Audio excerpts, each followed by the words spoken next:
Hello, romance lovers. Today's story is called I Will Fall with the Emperor. If you enjoy our videos, don't forget to like and subscribe so you never miss out on more exciting stories. Prologue. A luxurious banquet begins in the grand ballroom, attended by all the nobility of the kingdom. Suddenly, a noble aristocrat enters the banquet hall, attracting the attention of all present. One of the lower-ranking nobles began to discuss the aristocrat who had entered the banquet hall too loudly, and the aristocrat immediately noticed. The noble aristocrat is accompanied by a beautiful lady in a chic white dress. She is very proud that she came to the banquet with this man and shocked the local nobles. The distinguished guests who have excited the guests of the luxurious banquet are accompanied by a mysterious man. On his face is a strange mask that looks like a dog's muzzle. A high-ranking aristocrat and his companion in a white dress stand in the middle of the banquet hall and look around. They are very pleased that they will not miss this wonderful event today.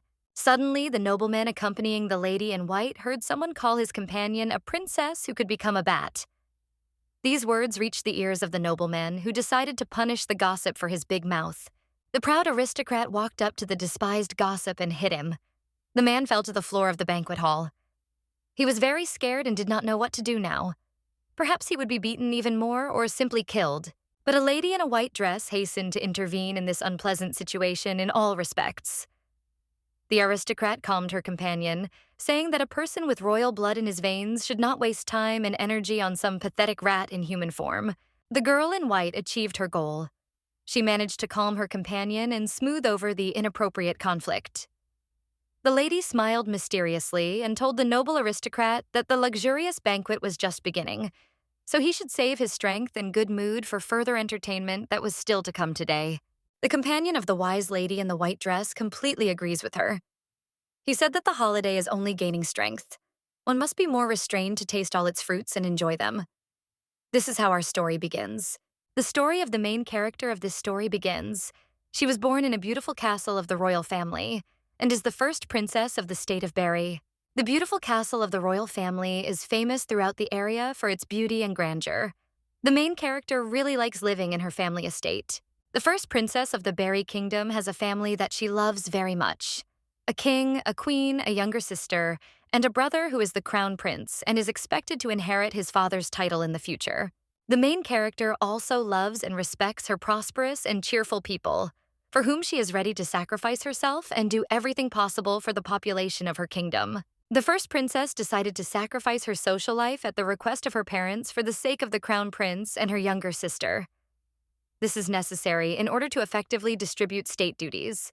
The girl loves her relatives, so she agreed to this. The main character likes to do important things while her younger brother and sister learn the art of communication at social events and balls. The first princess constantly works for the benefit of her family, subjects, and the state. The girl is engaged in politics, diplomacy, and the economy of the kingdom. And in her free time, the main character studies magical sciences. The royal daughter feels quite happy because her life is eventful and meaningful. But now is the time to drink some aromatic tea and take a break from everyday affairs.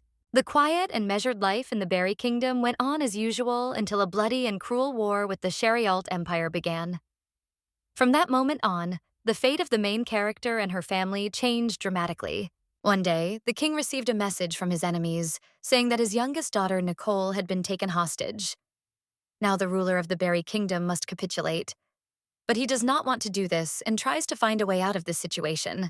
The angry and confused king called the first princess and tearfully asked her to do a favor for her family and the state. At first, the main character did not understand what her father wanted from her. But soon the girl understood everything perfectly. The king asks his eldest daughter to use her enormous magical power and help bring her younger sister home, tearing her away from the clutches of the insidious enemy. The main character listened carefully to her father and immediately agreed to fulfill his request. The first princess said that she was a member of the royal family, so she would definitely intervene in the current situation and take part in the war with the Chariot Empire. The girl's relatives were very happy when they heard her decisive answer and thought that victory in this cruel war was almost theirs. But everything turned out to be not as simple as they would have liked. The main character did not hesitate and immediately entered into a bloody battle with the enemy troops. She used her magical abilities and scattered the enemy troops. The girl's enormous magical power helped the royal troops achieve an unconditional victory on the battlefield. Thanks to her, many enemy soldiers were defeated and put to shameful flight. It was a brutal and bloody battle that forced the enemy to retreat. But the soldiers of the Berry Kingdom, who fought bravely for their land, also suffered. The forged and experienced enemy still has some reserves that he can send back into battle at any time. Therefore, the soldiers who obey the first princess asked her to finish off the enemy and put an end to him forever. The main character is ready to incinerate the remnants of the enemy troops and turn them into dust and ashes. But the girl began to be overcome by vague doubts. She does not understand why people are sometimes so stupid and cruel that they go to kill each other in thousands. But the first princess quickly came to her senses and overcame her doubts. She understands that she must do everything possible for the sake of her family and loyal subjects, who place all their hopes on the great magical power of the first princess. The main character decided on the final finishing blow, which she wants to deliver to the enemy right now. The sorceress cast a powerful spell and sent a strong stream of magical flame towards the enemy. In this way, this bloody battle was won. But fate had its own plans. As a result of cunning and insidious political manipulations, the Sharialt Empire was able to win the war with the Berry Kingdom. The king decided to sign the capitulation, and his soldiers, who had been shedding blood on the battlefield fighting against the superior forces of the Sharialt Empire, learned about it. The fighters immediately began to grumble that the peace treaty was a betrayal on the part of their ruler. Therefore, they were forced to lay down their arms and surrender. Among the prisoners who surrendered to the mercy of the enemy was the eldest princess, whom everyone knows by the name Lars and also by the nickname Bat. The main character, as a very valuable captive, was sent to the Empire of Shariot, imprisoned in a huge and impregnable castle. The first princess declared her title and her desire to return home by right of honor, or for a good ransom. But the girl's enemies refused her request. So she has to while away her monotonous and dull days in the Imperial dungeon. After some time, the main character learned that her family had betrayed her. Her older sister Nicole was freed and returned to the Berry Kingdom, but with the condition that Princess Lars would remain in the Sharialt Empire. This news was a terrible blow to the girl. She remembered her parents, who asked her to sacrifice herself for her younger sister Nicole. Now everything fell into place for the first princess. The jailers mock their noble captive. They tell the girl that her family abandoned her and gave her over to the enemy to be killed. But the main character desperately does not want to believe it. He resists with all his might. One day, a noble aristocrat of the Sharialt Empire suddenly appeared in the dungeon. He decided to look at Princess Lars, who had defeated his troops on the battlefield many times. The nobleman approached the prison cell where the main character was imprisoned. He looked at the girl carefully and said that he could make her his toy at any moment. But the main character answered the young man that he would not receive anything. The noble aristocrat listened attentively to the captive and extended his hand to stroke her beautiful face. Apparently, the nobleman liked the main character, who is known for her beauty. After this, the young man said that one day everything would be accomplished and the Bat Princess would fall, completely submitting to him. The angry girl replied that she was the crown princess of the Berry Kingdom. Therefore, she would not submit to anyone from the Sharialt Empire. The nobleman looked his captive in the eye and said that it would be very foolish of her to refuse his tempting offer. But the Bat Princess would have time to think about it. The mysterious guest left after these words, and the main character was left alone with her thoughts, fears, and doubts. It seems that the first princess of the Berry Kingdom really offended the noble aristocrat who came to her. Perhaps this will cause unpleasant consequences for the girl. And so it happened after some time. Several evil men entered the main character's prison cell and began to torture the girl on the orders of the offended aristocrat. Princess Lars had already seen a lot in this life, but she never expected to be treated like this. The jailers tortured the girl for a long time, causing her great pain and mental suffering. The main character spent a long time in captivity, being subjected to daily excruciating torture by bloodthirsty jailers who received a task from their high-born master and had to break the will of the brave girl at any cost. A few weeks later, the cruel aristocrat came again to look at the first princess of the Berry Kingdom, who had been subjected to excruciating torture all these days. When he saw the main character, he said that she did not look so bad. After this, the aristocrat added that it would be much better for the girl if she did not resist his will and agreed to become his mistress. The main character is very exhausted. She is silent and listens to the man. The girl thought for a moment and said that the aristocrat was trying to deceive her. He didn't need the main character as a lover, but knew information about her native kingdom.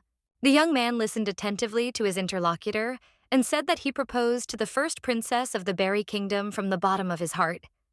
The aristocrat no longer wanted to hurt the girl. After that, the man removed the bloody bandage from the main character's face to see her eyes. The aristocrat wants Princess Lars to be convinced that he is telling her the truth.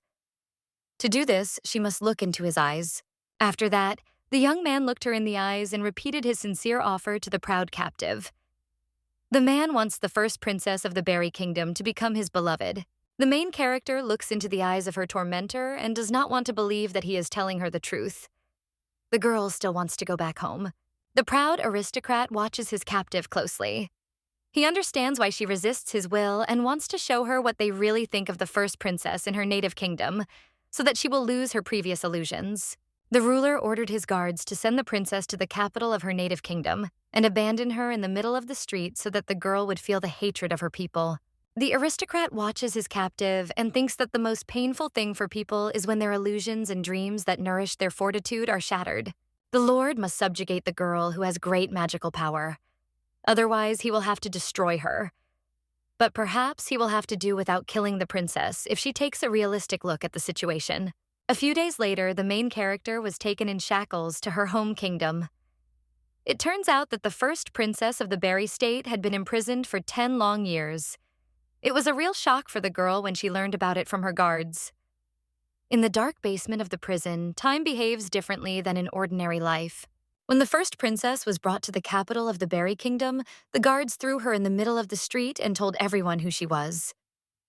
The girl was immediately attacked by the townspeople. They began to curse her and throw slop at her. A few minutes later, the main character realized that all the city's residents considered her guilty of the bloody war with the Sharialt Empire, in which many citizens of the kingdom died. The girl realized that her relatives had made her the culprit of all the troubles that had happened to the Berry Kingdom. The first princess was also accused of losing the war with the empire thanks to her. The main character is helpless in the middle of the stone pavement, and everyone considers her a traitor and an enemy of the state. This is the result of all the efforts of the first princess of the Berry Kingdom. The unfortunate aristocrat was again imprisoned, but this time by her relatives, who soon discovered her in the middle of the street. Princess Lars still doesn't fully understand what's happening to her.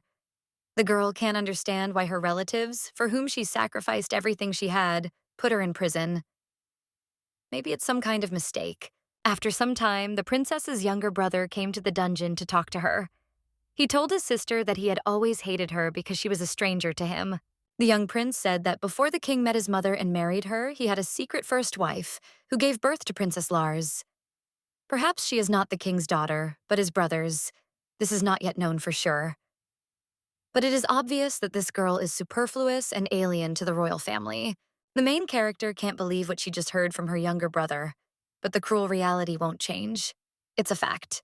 The young prince added that the king had taken Princess Lars into his family because his brother had powerful magical powers and thought that this would be passed on to his daughter. And this was necessary to strengthen the royal power in the state. When the war with the Sharialt Empire began and the first princess led the royal troops into battle, under the influence of propaganda, all the citizens thought that the girl simply wanted to show off her magical power. The younger brother told the main character that she should not sit over textbooks and books, dealing with state affairs without leaving her room, but rather hang out in high society and make useful contacts. The young prince added that the last message from the king was that Princess Lars was a necessary sacrifice for the future of the Berry Kingdom. After these words, the young man left the prison, leaving the main character to her fate. The entire old world that Princess Lars loved collapsed for her in 1 minute. She steadfastly endured 10 years of hellish torture and captivity and told nothing to her enemies. And all this only to be betrayed by her closest people and put back in a stone bag. Suddenly, the first princess's personal servant appeared in the corridor with a lantern in his hand. He came to support his mistress and feed her so that she would gain strength. The unfortunate girl cries bitterly and does not notice her personal servant, who came to support her in difficult times and put food near the prison bars. Finally, the main character noticed the presence of her butler. She came to her senses a little and asked the servant if he knew what the young prince had just told her. The first princess's assistant looks at her attentively and keeps silent meaningfully. The young man knew everything, but he couldn't tell his mistress about it. Otherwise, it would cause big problems. The main character looked at her butler carefully. She did not hold a grudge against this man, because he had always been faithful to her. Princess Lars thought for a moment and asked the servant to tell her about everything that had happened in the Berry Kingdom during the years she had been away. The butler looks at his mistress carefully and does not know whether he should further traumatize his mistress with his sad story. Finally, the princess's loyal servant made up his mind and told her that the royal family had convinced all the inhabitants of the kingdom that the war with the Shariot Empire had begun because of the main character. This happened on the same day that the girl was captured. Now, the first princess finally realized that she had become a victim of betrayal by her relatives, who had sold her to the Shariot Empire and made her guilty of all the troubles that had befallen her home country. The main character was just trying for her family, whom she loved very much. Princess Lars also wanted to do everything possible for her state and subjects, but they could not appreciate these efforts. It all ended with the family turning their backs on the first princess, accusing her of starting a bloody war with a superior enemy. The girl was given over to be slaughtered, like a sacrificial animal. It's just awful.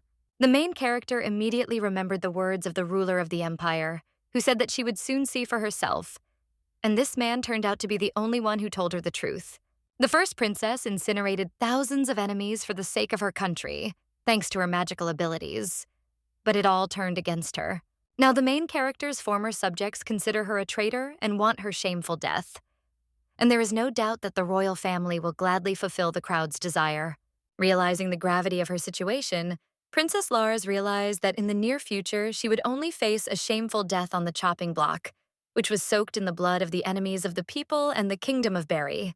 Very soon, the main character will ascend the scaffold to the cries of the raging crowd that once loved her, and will lose her head thanks to the well-honed blow of the royal executioner.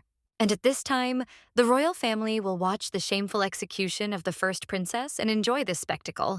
The main character imagined herself on the scaffold in her death throes, and this became the last straw for her patience.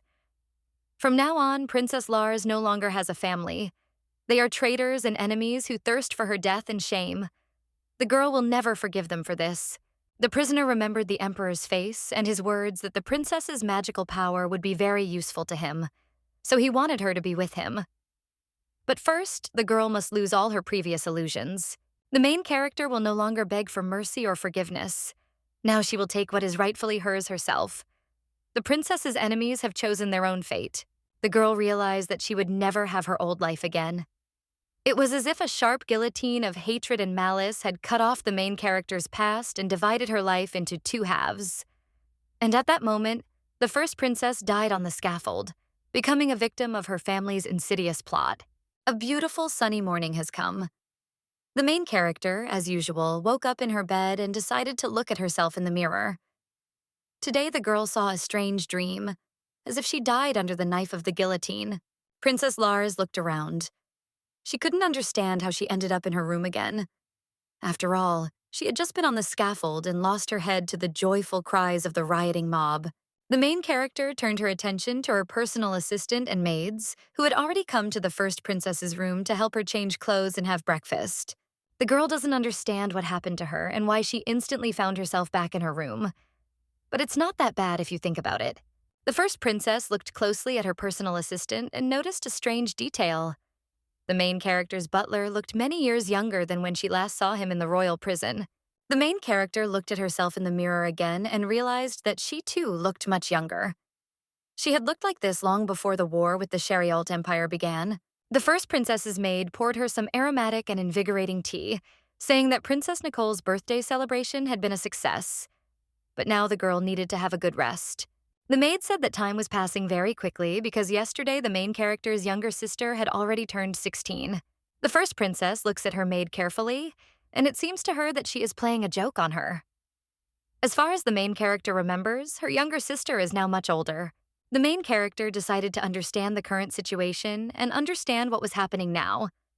Maybe those around her just decided to play a joke on her. The first princess asked her maid what year it was according to the continental calendar. The maid gave the exact date of today, and the main character realized that she had traveled back in time more than 10 years. But that couldn't be. The maid said that she was very interested in what was written in the letter that came from the Shariot Empire. Maybe it was about the upcoming wedding of Princess Nicole. This seemed very interesting and funny to the main character. Princess Lars asked her maid when exactly the letter she was talking about had arrived. The maid replied that the message had arrived this morning. The main character thought about her younger sister's wedding with the ruler of the Sharialt Empire. She assumed that the letter did not mention the exact name of the bride. Perhaps it meant one of the princesses of the Berry Kingdom. The first princess remembered what started the Great War with the Empire. Perhaps this is the same letter after which the main character went to the front and was captured by the enemy. Possessing powerful magical powers, the girl burned thousands of enemy soldiers and became the victim of an insidious conspiracy that led her under the merciless knife of the guillotine. The main character listened carefully to her personal maid. Now the girl needs to think carefully before taking the next steps to change her future destiny and not become a victim of a conspiracy. The first princess looks at herself in the mirror again. The girl wants to make sure that she has no scars from the long imprisonment and torture she experienced in prison. The main character was convinced that everything was in order with her appearance. In addition, she even looked 10 years younger. But the girl felt a panic attack. If she made any mistake, she would end up on the scaffold. It was terrible. The maid and personal assistant of the first princess watched their mistress closely. They cannot understand why the girl suddenly turned pale and began to tremble with fear. The main character remembered everything that happened to her before returning to the past. Princess Lars was horrified and realized that no one would believe her if she told anyone about this. She urgently needed to come up with a plan of action that would help change her fate. The first princess looked at her reflection in the mirror and saw herself with a bloody bandage over her eyes, wounded by the jailers. She again remembered the hellish torments she had experienced in captivity. The main character's nerves couldn't take it anymore. Princess Lars quickly jumped up from her chair and prepared to get rid of this reflection and her sad memories forever. The main character hit the mirror with her fist with all her might and smashed it to pieces. The first princess no longer needs her treacherous reflection, which drives her crazy. After that, the girl breathed a sigh of relief and felt much better. The first princess promised herself that she would never again become someone's victim and would not let anyone hurt her.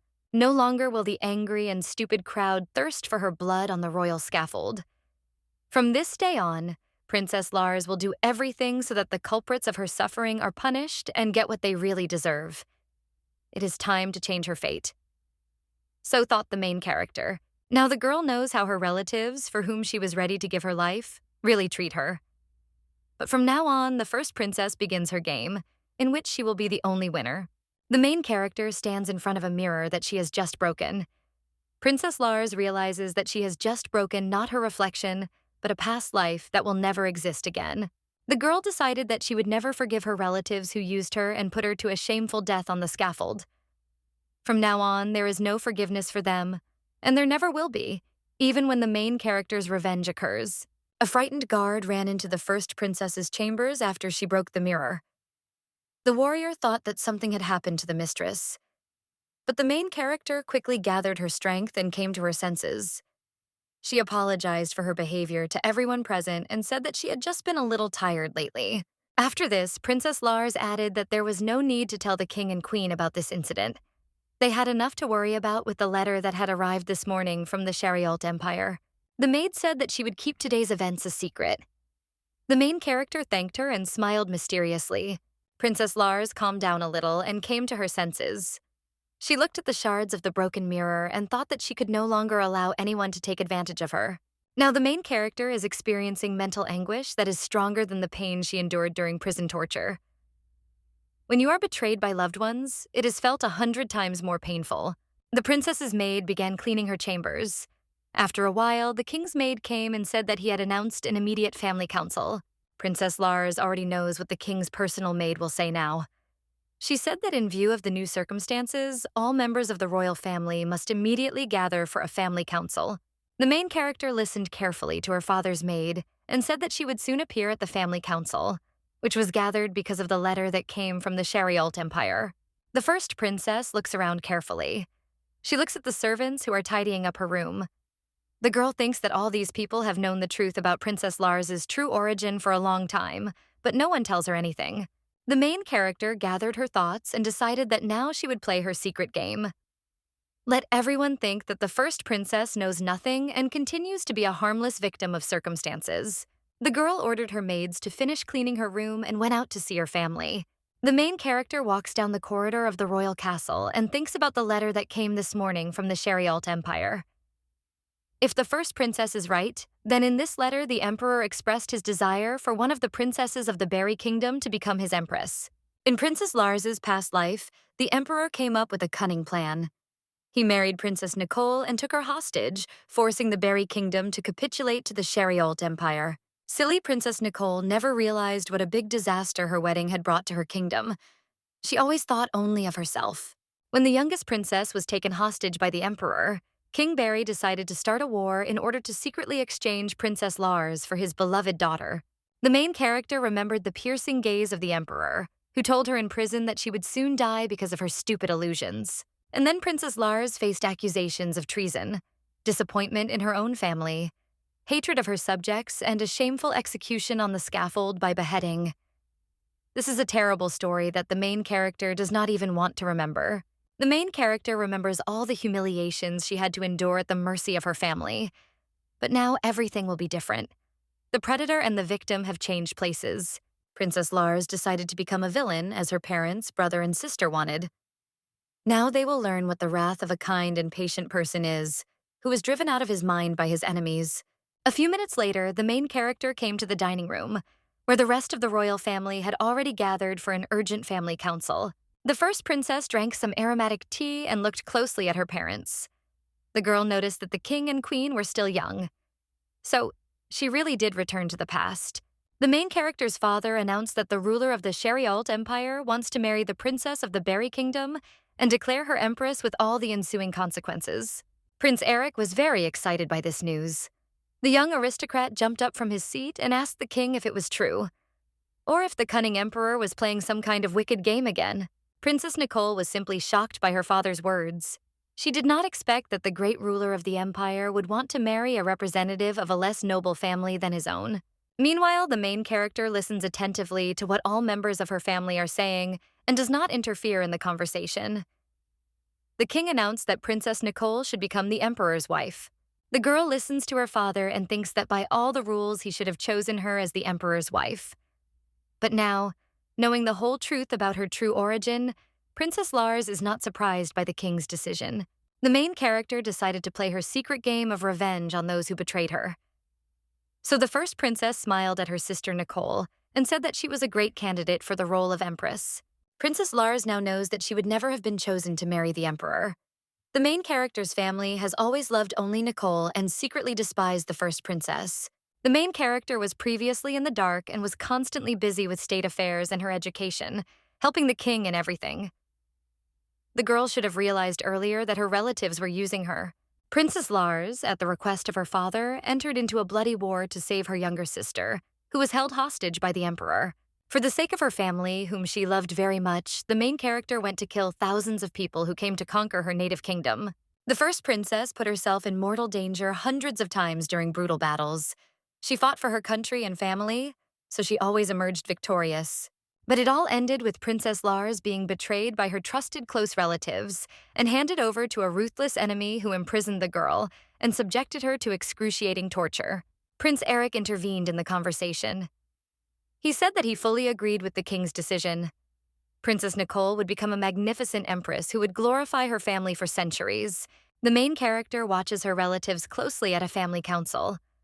The girl prefers to remain silent and listen rather than say anything. Princess Lars noticed that her younger sister seemed sad for some reason. She was probably afraid of the prospect of becoming a powerful empress.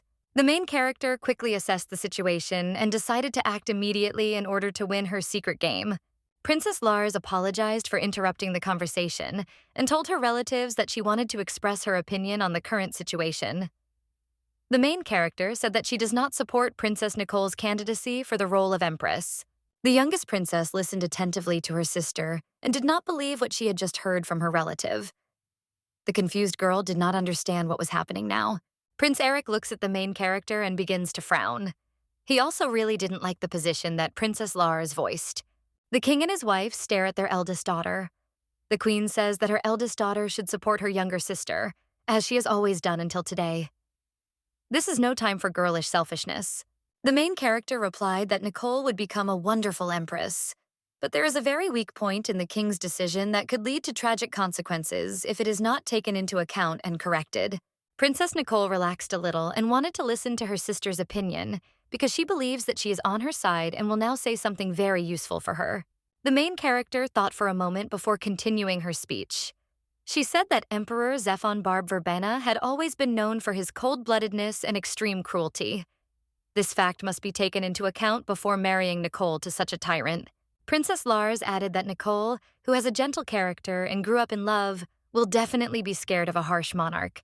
This could be very traumatic for the unfortunate girl.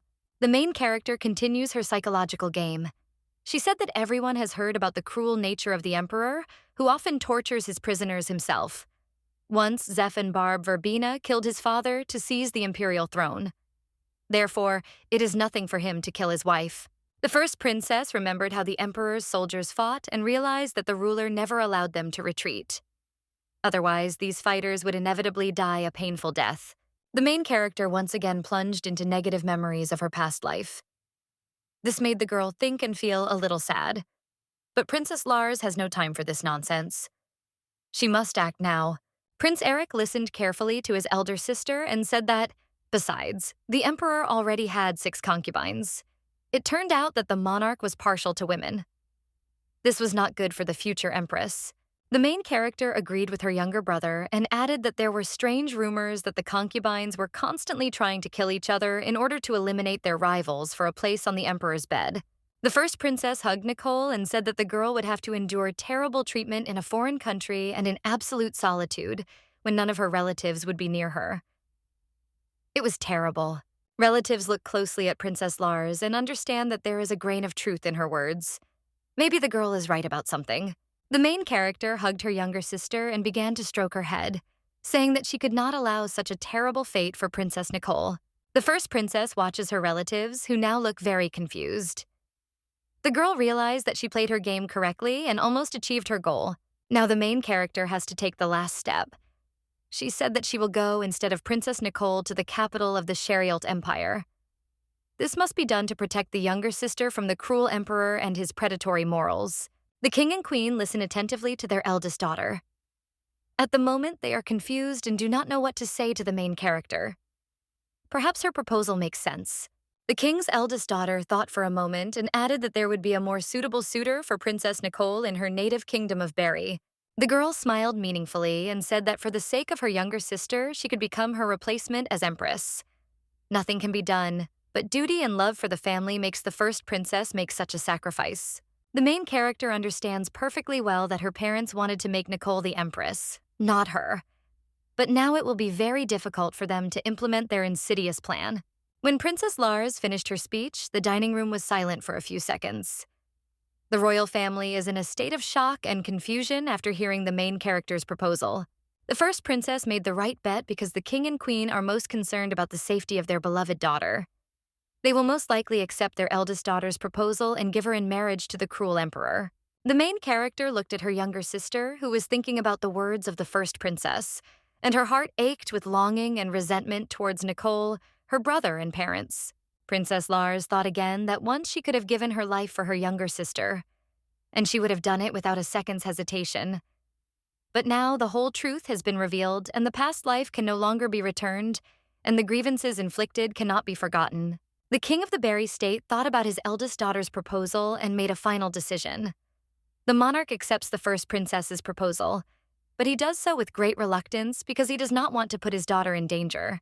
The main character was very happy when she finally heard her father's approving answer. The girl rejoices because her plan worked. Now she can become a great empress and gain enough power and resources to carry out her revenge. At that moment, the first princess remembered what Prince Eric had told her when she was in the royal prison. The young man had told his sister the words of the king, who had said that a necessary evil is such because it is necessary. Princess Nicole immediately congratulated her sister and said that she would become a wonderful empress. This would be a new page in the life of the first princess, which would bring only good things to everyone. The main character understands perfectly well that her younger sister is very jealous of her now, and all her congratulations are absolutely hypocritical. but the girl continues to play at being nice and smiles at everyone around her. Prince Eric said that he would accept whatever his father decided, so he had nothing more to add to the situation. If the king had decided that Princess Lars should marry the emperor, then so be it. The king and queen became very cheerful and said that Princess Lars was the honor and pride of the family.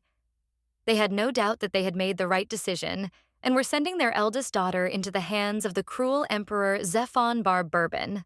The main character listened to all her relatives who were lavishing hypocritical words and praises on her. The girl smiled at all these people and secretly hated them. A few months later, the emperor and his bride decided to have a luxurious wedding in the ancestral castle of the ruler of the great empire of Chariot.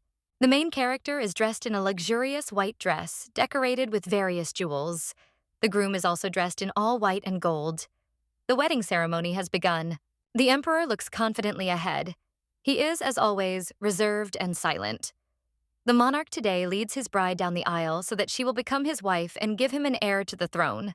The main character is very happy with what is happening now. Now she will marry the most powerful man in the empire, and no one will be afraid of her. By the will of the monarch, his wife's enemies will be destroyed in a few minutes.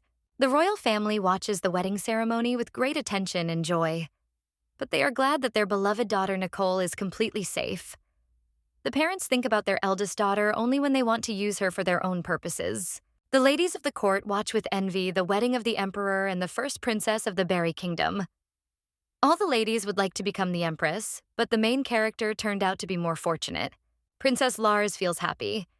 She looks great in her wedding dress and basks in the rays of her glory.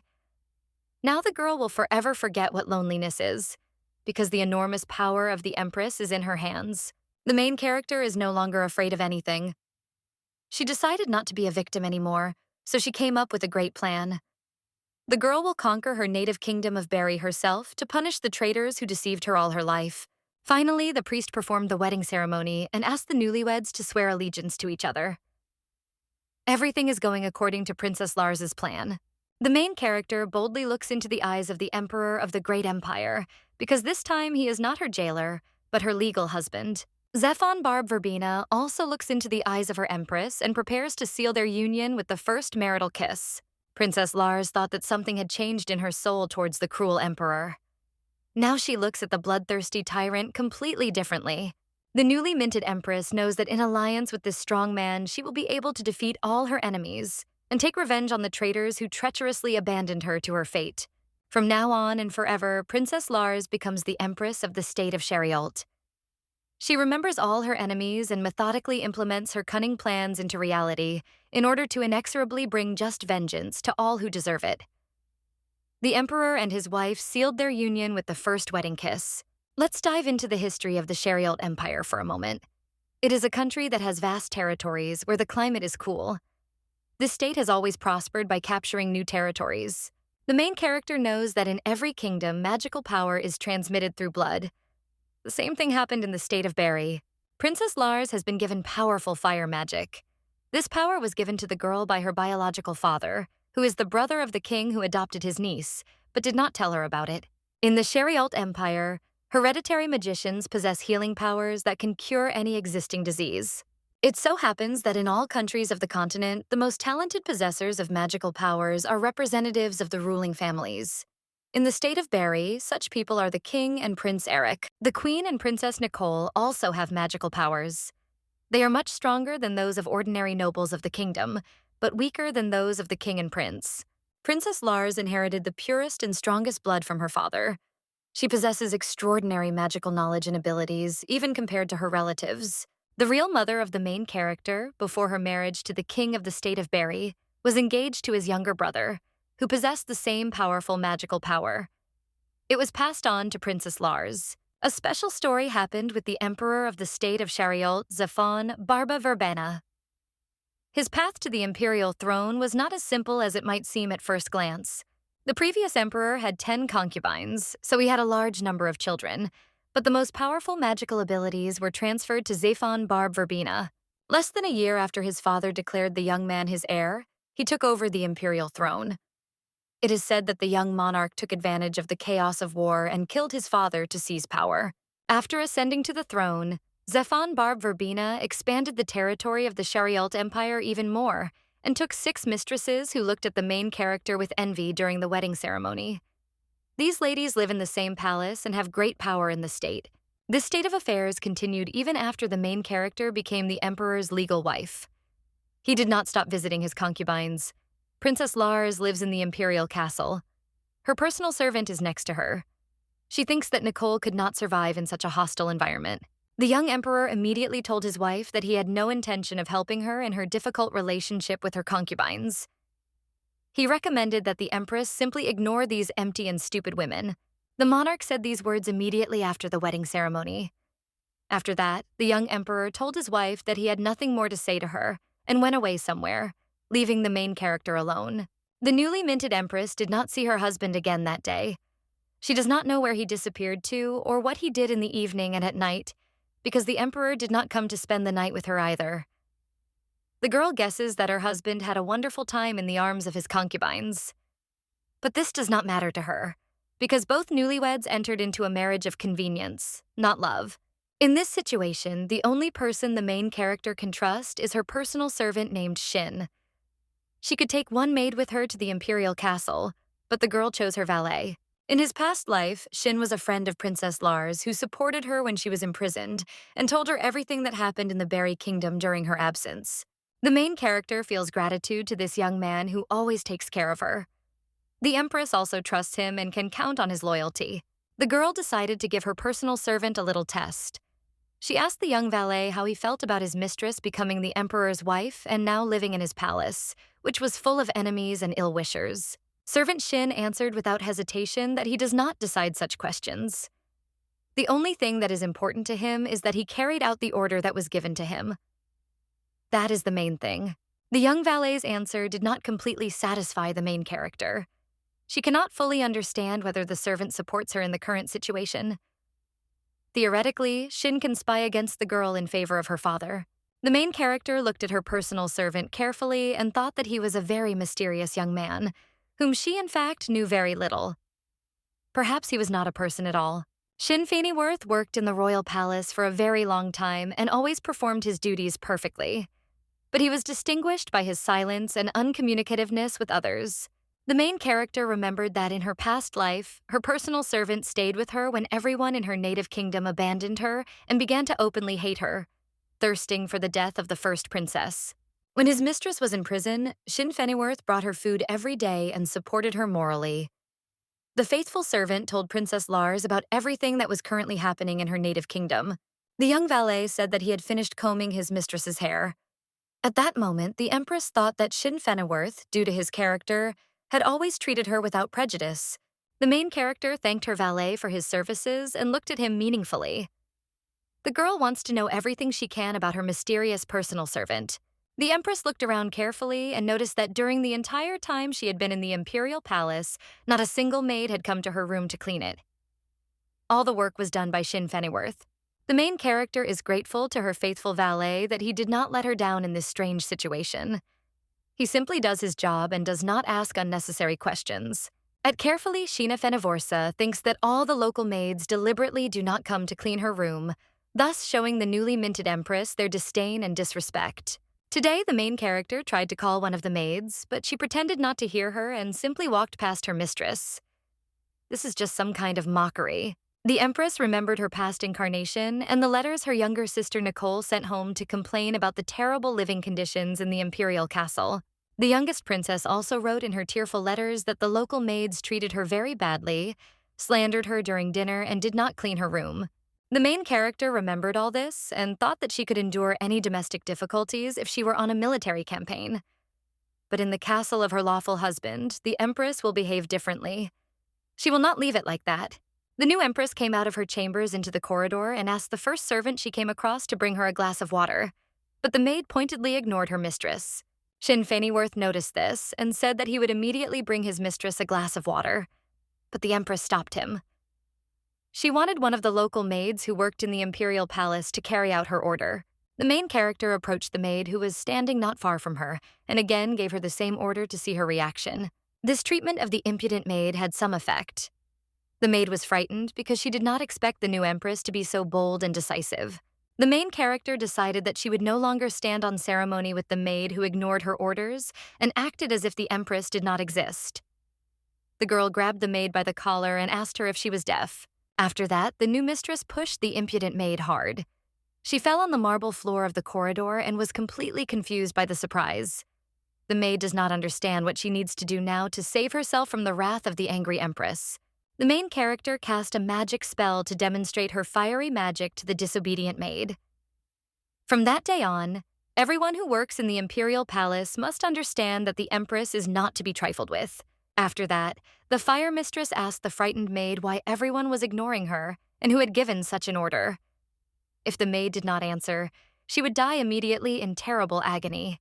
The maid answered the angry Empress that the head maid had given her such an order. The main character listened to the frightened girl and thought about her answer.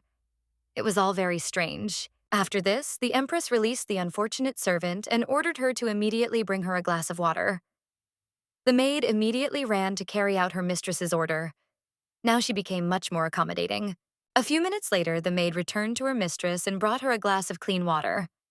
The Empress decided to show her power again and splashed the water on the maid. After that, the main character decided to come up with an alibi for the unfortunate girl, whom she felt sorry for. The Empress said that she poured water on the maid so that the head maid would not suspect anything and think that the girl did not tell the mistress the truth about the order to ignore her.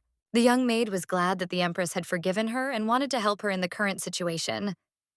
So she thanked her mistress and said that from now on she would always serve the new mistress. The main character told the young maid that she could go free. After that, the maid left, and the Empress decided to think about the situation. Now everything became clear to the main character. Previously, she would have been very upset if she had learned that all the servants were ordered to ignore her on the territory of the Imperial Palace.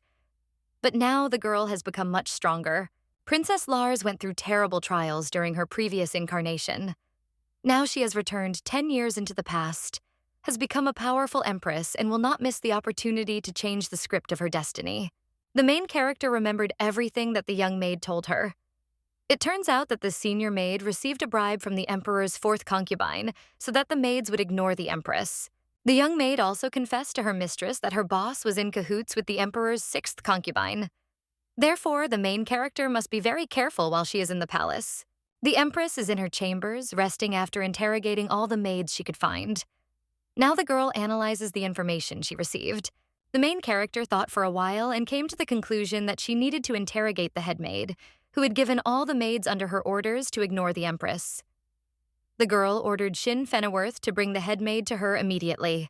When the empress's personal valet left her chambers, she smiled mysteriously and said that she now needed to prepare for the arrival of the head maid so that the conversation would be more effective. A few minutes later, Shin Fenneworth found the head maid and told her to come to the empress immediately. The woman expressed her displeasure at this and replied that she was too busy with other things at the moment. But the empress's personal servant said that the matter could not be delayed, and the maid's refusal would be considered treason, for which she would pay with her head. The senior maid had to obey and head to the new mistress's chambers. A few minutes later, the maid and Shin Fenneworth came to the empress's chambers. The main character ordered them to enter the room and close the door behind them. The empress sits in her luxurious chair, which she finds very comfortable. She smiles meaningfully at the head maid and says that she has some important questions that she would like to ask the woman immediately. The maid will have to think carefully before giving her answers to the questions posed, because lying will be punished by death. The head maid does not have much choice, but she does have one. The empress looked closely at the experienced maid and pointed to the disorder that was happening in her chambers. The main character said that chaos is always exciting, but not in peaceful life. Usually, it is inherent only in total war. The head maid listened to her new mistress and looked around carefully. She saw what a mess was going on in her room and asked what was going on. The experienced maid immediately noticed that the empress herself had scattered things around her room, but she did not show that she realized it.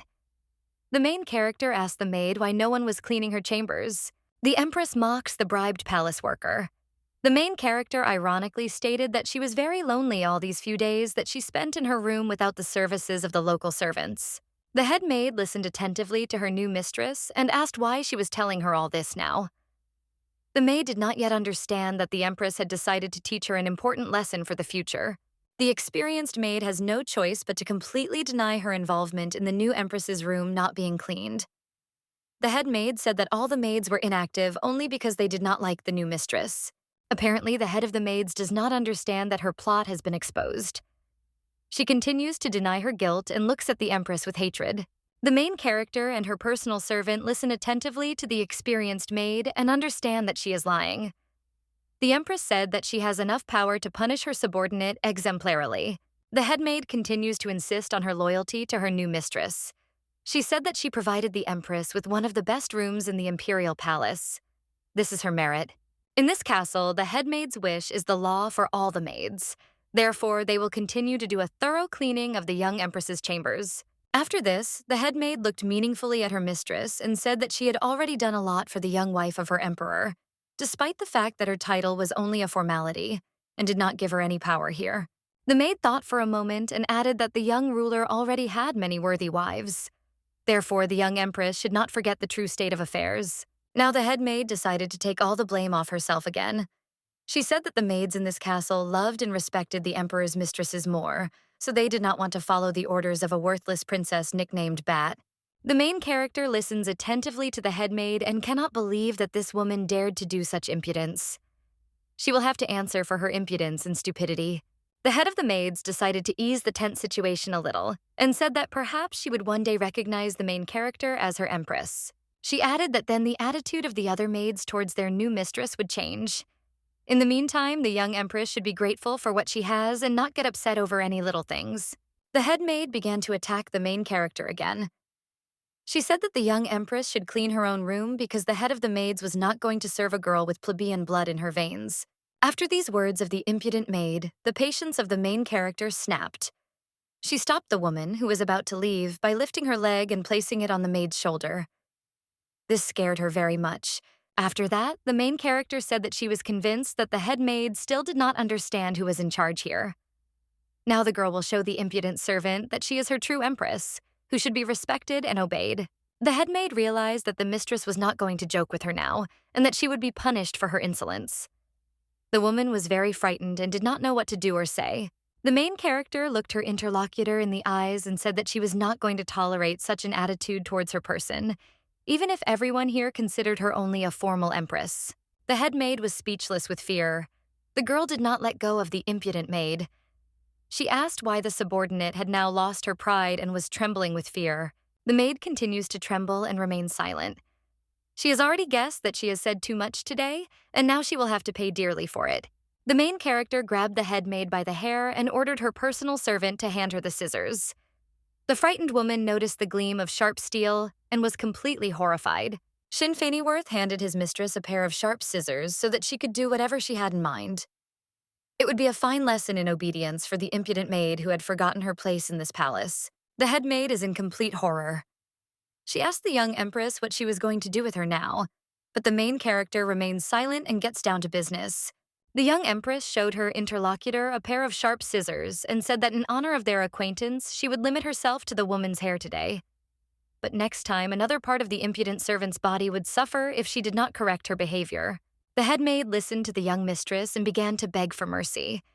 She told the main character that she would take back all her words and offer the girl a sincere apology. The woman realized that all this was useless, and the young empress would not back down from accomplishing her plan. She began to break free from the girl's embrace and cut her cheek on the sharp scissors. The main character ordered the head maid not to twitch. Otherwise, other parts of her body might get hurt. Now the young empress will give her subordinate a more suitable hairstyle so that she will learn this lesson of obedience for a long time. The young empress looked closely at the head maid, who was in a state of terror. The girl said that the maid should not worry because she was close to the emperor, and he would heal any scratch she had. The unfortunate woman continues to ask for forgiveness and mercy from the main character, but the girl remains adamant in her intention to teach her interlocutor a lesson. The head of the maids said that she would immediately order her subordinates to do a general cleaning of the young empress's chambers. The main character looks at her interlocutor and smiles mysteriously. The girl told the head maid that she was talking complete nonsense now. Only the empress can give orders here. Therefore, the mistress orders the head maid to personally do a general cleaning in her room, without involving other maids. And the main character will closely monitor this. The empress succeeded in her endeavors. In a couple of hours, her room was perfectly tidy and clean. The senior maid personally took care of this under the sensitive guidance of the main character. But before the general cleaning of her chambers, the young mistress gave the senior maid a new hairdo, cutting her hair almost to the roots with sharp scissors. Soon, everyone who lived and worked in the imperial palace learned about these events. It's tea time. The maids are in a great mood and discuss the latest news while pouring tea for the young empress.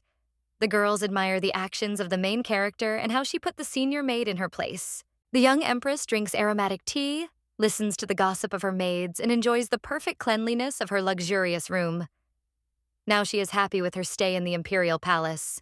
The surprised maids cannot understand how their new mistress managed to tidy up her room in such a short period of time with the help of the head maid and win the respect of all the servants. The poorly educated maids continue to secretly watch the main character and gossip about her. One of the maids said that the young empress has a nickname. They call her Bat.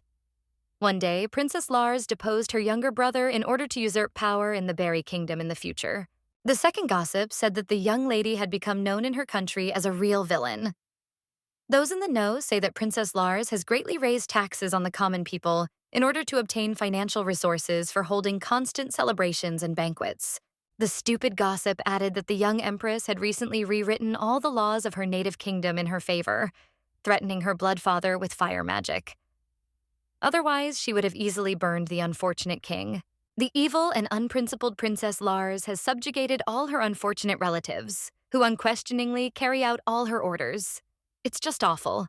All the members of the royal family in the Berry state have naturally yellow hair, but only the first princess is a brunette. It's all very strange. The maid continued her story about the young empress's past.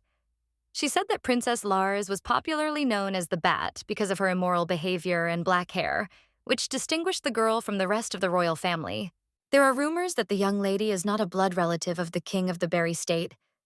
Perhaps she is the illegitimate daughter of the queen, but this is not certain. The truth is hidden behind 7 seals. Such stupid and false gossip is spreading in the imperial palace. It means that it is beneficial to someone. Meanwhile, in the emperor's office, his personal assistant reports on what the ruler's wife managed to do today. In addition, the monarch was told that the senior maid had her hair cut short by the angry empress. The emperor of the empire listened attentively to the speaker and said that his wife could have fun as she pleased. So the head maid deserved what the empress did to her. The young lord thought for a moment and said that the head maid's hair would soon grow back. Therefore, he did not see anything terrible in what had happened to her. The action takes place again in the main character's room. She is talking to her personal assistant, who tells his mistress that the young empress needs to make new acquaintances. Sheen Fennyworth added that in order to get closer to other local aristocrats, the main character needs to arrange frequent formal tea parties with them. The main character listened carefully to her personal assistant and thought about whether the emperor's proud concubines would want to take part in these events. The valet reminded his mistress that a dinner with the ruler of the empire was planned for that evening, which also needed to be used to strengthen social ties. The young empress listened to her speaker and thought that she would have to do a lot of work to win the respect and love of the local aristocrats, who simply hated her. The main character read the invitation to dinner with her husband, which was handed to her by her personal assistant. After that, the girl asked him if she should go to the planned meeting with the emperor. Shin Fennyworth replied that the lady should do as she sees fit. The young empress carefully reread the tea party invitation she had received and realized that it had been sent by one of the emperor's concubines. This socialite's name was Eliza Annette. The main character has already met this mistress of her husband. But this happened during the previous incarnation of Princess Lars, when she was sitting in prison. That day, the emperor's 4 concubines decided to look at the famous princess of the Berry state, who distinguished herself in the war and received the nickname Bat for this. All these noble ladies laughed at the unfortunate girl who refused to become the emperor's mistress, just like them. Then Eliza Annette showed more malice than all the ladies present, and said that her nickname suited the main character very well. The emperor's 4th concubine added that the prisoner could ask her for a glass of clean water if she begged her for it on her knees. Eliza Annette looked closely at the girl, exhausted from hunger and thirst, and said that she had no honor at all, so she could calmly kneel down and ask for water. These neat society ladies continued to mock Princess Lars, even when she lost her sight due to the excruciating torture of cruel jailers. The main character forever remembered the mocking words and laughter of these despicable mistresses of the emperor, who never need anything and enjoy all the fruits of life at the imperial court. The young empress remembered all these terrible events from her past life and told her personal assistant that she would accept the invitation to tea. Let Shin Fenneworth order the maids to prepare a new evening dress for the mistress. The main character's personal servant bowed respectfully to her and said that he would immediately do everything exactly as she ordered. The young empress smiled mysteriously and thought that she would destroy her enemies one by one in turn. They would all get what they deserved. It was only a matter of time. Soon, the emperor's concubines gathered together to have a traditional tea party and discuss the latest events happening in the imperial palace. The girl in the blue dress said that she could not even imagine how strong the young empress turned out to be. After all, she easily put the head maid, who has a grumpy character, in her place. The concubine in the green dress said that the new mistress had an even tougher character. After these words, the girl laughed loudly. The other girls, who are sitting at the table and drinking tea with sweets, also picked up the laughter of their interlocutor. They mock not only the character of the main character, but also her nickname Bat. One of the girls stopped laughing and began to praise Eliza Annette, who was wearing an emerald dress today and was watching her friends attentively, listening to their idle gossip. The monarch's concubine continued to praise Eliza Annette and said that only such a girl was suitable as a wife for a powerful emperor, and not some provincial plebeian from the provinces. Another lady said that the young empress uses her hands on her maids so that they obey her and punishes them exemplarily. But if she attacks secular ladies, she will pay dearly for it. The concubine in the blue dress said that the young mistress would face terrible punishment from the powerful emperor if she dared to offend any of his close ladies. Suddenly, the main character entered the room in her new outfit. She looked gorgeous. The girl greeted all the emperor's concubines and said that she was very happy to see them all in one place. The socialite ladies look attentively at the unexpected guest and remain silently. They are not overly delighted by the visit of the young empress, but they understand that now they will have to somehow communicate with the new mistress. Eliza Annette was the first to pull herself together, because it was she who had invited the young empress to tea. The girl greeted the young lady and invited her to the table. The emperor's fourth concubine added that the ladies were already tired of waiting for their empress, because the tea party had already begun. It would be a great disappointment if Lady Lars did not come to this lunch today. The main character looks closely at Eliza Annette and sees through her deceitful dual nature. Lady Lars knows very well what abominations this nasty lady is capable of. She was able to see this clearly while in the imperial prison. Lady Lars immediately remembered how once in her past life, Eliza Annette came to her prison cell and brought a raw potato to the hungry prisoner. But the emperor's concubine immediately threw the vegetable on the stone floor and trampled it with her foot to mock the unfortunate girl. The main character also remembered that a mysterious noble lady came to her in prison, sympathized with her, and looked after her, bandaging her wounds. She was a compassionate girl who was very worried about Lady Lars and constantly tried to support her in every possible way. But for some reason, among these stupid and mannered ladies, this real aristocrat is not there now. Perhaps she, too, avoids the company of these pompous socialites. Eliza Annette asked the main character how she had settled into the imperial castle and if everything was okay with her. The emperor's fourth concubine said that all the ladies present were very worried about their empress. The silly ladies listened to their leader and laughed sarcastically at the main character. They think that Lady Lars is an insignificant plebeian who is just lucky to get the title of empress. This is what envy looks like. The ladies of the court began to openly laugh at Lady Lars and bombard her with stupid questions about the personal servant she had brought with her, the case of the head maid, and Nicole's younger sister who should have been in her place. These stupid girls continue to mock and show their superiority in everything to the main character. But they do not understand that it was not Lady Lars who was locked in the same room with them, but they were in her sights. But everything has its time. The young empress continues to drink her aromatic tea calmly and with dignity. She listens attentively to the words of each of her husband's concubines, which add to the account of revenge that Lady Lars will one day pay them back with interest. The main character has already gone through something similar during her previous incarnation, so she has nothing more to lose and nothing to fear in this life. Eliza Annette turned to the young lady and said that there were rumors that the chef of the imperial palace decided to show his skills and prepared a special dish for the empress. These words interested the main character. But there is a catch. The concubine in the blue dress asked Lady Lars directly about her dark hair and royal family. The the socialite said that everyone here believed the main character to be the queen's illegitimate child. She wanted to know if it was true. The main character listened attentively to the question of the emperor's stupid mistress and was very surprised that such rude words were so simply said to her. Eliza Annette hastened to ease the tense situation and said that everyone here was one of their own, so the young lady should not pay attention to the nonsense that the girls sitting at this table sometimes said. The emperor's fourth concubine continued her thinly veiled mockery of Lady Lars. She said that she was very worried about the young mistress because the emperor had beautiful silver hair, while his wife had a black head of hair. Perhaps the empress felt uncomfortable with the effect of dirty hair on her head. The other social ladies also found this stupid joke appropriate and funny, so they supported their leader and laughed. Meanwhile, the main character continues to calmly enjoy her tea and listens attentively to all the girls present in the room.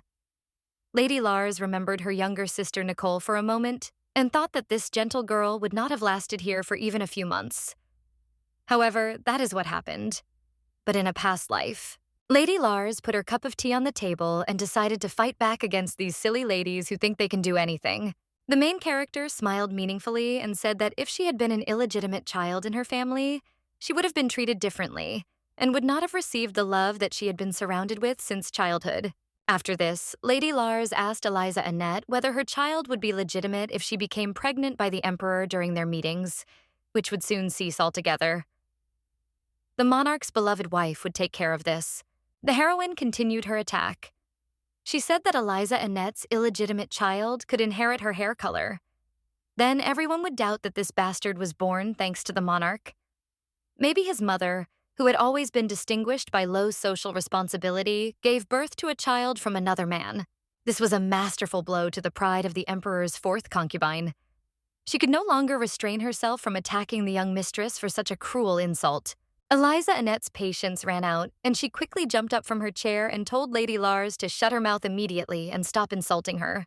The beautiful face of the emperor's fourth concubine changed beyond recognition from her mad anger. She looked like a wild cat, ready to pounce on her victim and tear her into small pieces. But Lady Lars is very pleased with herself and her masterful answer, which hit the mark and made the main character's opponent lose her peace of mind and lose her temper. At this point, the main character decided to end the moral flogging of the emperor's fourth concubine and her friends. Lady Lars left the table and politely thanked the ladies of the world for the pleasant tea party. The young empress said goodbye to her husband's mistresses and expressed hope that this joint lunch would soon be repeated. Eliza Annette is still angry with Lady Lars, but she can do nothing about the situation and remains silent, searching for suitable words that for some reason do not come to her mind. Finally, the main character decided to deliver the finishing psychological blow to her opponent. She said that she would be having dinner with her husband tonight and was looking forward to this meeting. Just before leaving, the young lady added that she would very much like to know what color the hair of the emperor's child with his fourth concubine would be, if, of course, he were ever born. These words finally finished off Eliza Annette and forever made her an implacable enemy of the main character. When Lady Lars left the tea room, the concubine in the blue dress turned to Eliza Annette to see how she was feeling after the stress she had experienced. The emperor's fourth concubine is in a complete rage after meeting the main character. She hated her with all her black and envious soul. The girl remembered the smiling face of the young empress, and she shuddered. She did not understand how this pathetic plebeian dared to speak in such a rude tone to the beloved concubine of the great monarch. Eliza Annette told her friends that she knew all about the young empress's first wedding night, which she spent alone. It happened because the emperor was with his fourth concubine at the time. Let everyone know about it, and let Lady Lars know about it. The enraged mistress of the monarch also added that she had dined with her master hundreds of times, unlike this crazy imposter who imagines herself to be the real empress. At the same time, Eliza Annette thought that her meetings with the emperor had indeed become less frequent. Perhaps the monarch's marriage to Lady Lars was to blame. Zephon Barb Verbena has grown cold towards his fourth concubine and increasingly prefers to spend his nights in complete solitude. Eliza Annette looks after her departed mistress and says that she cannot believe everything that is happening now. According to the emperor's mistress, such an insignificant plebeian cannot be an empress, and it is necessary to urgently achieve her expulsion from the imperial palace. The girl introduced her master and his wife together and said that the emperor could not have any romantic feelings for this low and impudent simpleton. Eliza Annette will do everything to ensure that Lady Lars loses this battle for the Emperor's heart and the title of Empress. The monarch's fourth concubine calmed down a little and came to her senses in a few minutes. She went out into the corridor and noticed the servants painting one of the doors. This gave the girl an interesting idea that would help her take revenge on her offender. Eliza Annette thought about the fact that her nasty opponent would be having dinner with the Emperor today, so she needed help with the decoration for such an important event. Lady Lars would receive a gift today from a socialite who knew what beauty was. Meanwhile, the main character is getting ready for dinner with her husband. She is trying on her new black evening dress. The young empress said she liked the new evening dress very much. Shin Fennyworth would do the girl's hair, and the head maid could be free immediately. Lady Lars suddenly realized that she had not seen her husband since their wedding. Several days had passed, and it was time for a joint meal. Custom demanded it. Husband and wife should have dinner together regularly so that their marriage becomes stronger over time and they can discuss family issues. The main character understands perfectly well that the Emperor married her only for convenience, so that he would have a hostage from the Kingdom of Berry. But in order to prevent her death, Lady Lars must be very valuable to the great monarch. Therefore, the girl must offer him something in exchange for respect and protection. The main character thought that she had enough important and valuable information that she could share with her husband, and dinner with him was the perfect occasion to do so. Suddenly, a maid entered Lady Lars's chambers and said that she had a message for her mistress from the Emperor, who was waiting for her in the garden. The main character carefully read the note from her husband and thought that it was all very strange. Perhaps there was some trick hidden here that could harm the young empress. Lady Lars is not afraid of difficulties after what she had to endure in her past life. Besides, she has a lot of free time now. Therefore, she will gladly meet her husband in the Imperial Garden. The main character thought that this meeting could be very interesting and would bring many surprises. After that, the girl finally decided that today should be a fun day. Lady Lars lit a small magical fire in her palm and thought that now no one would ever be able to hurt her. Not even the mighty Emperor. A few minutes later, the main character and her personal servant left the palace for the luxurious Imperial Garden, but there was no one there. This greatly surprised the young lady. The young empress looked around carefully and again did not see the emperor who had appointed her a personal audience here. Perhaps the proud monarch was inflating his value by making his wife wait for him longer. Suddenly, something unexpected happened.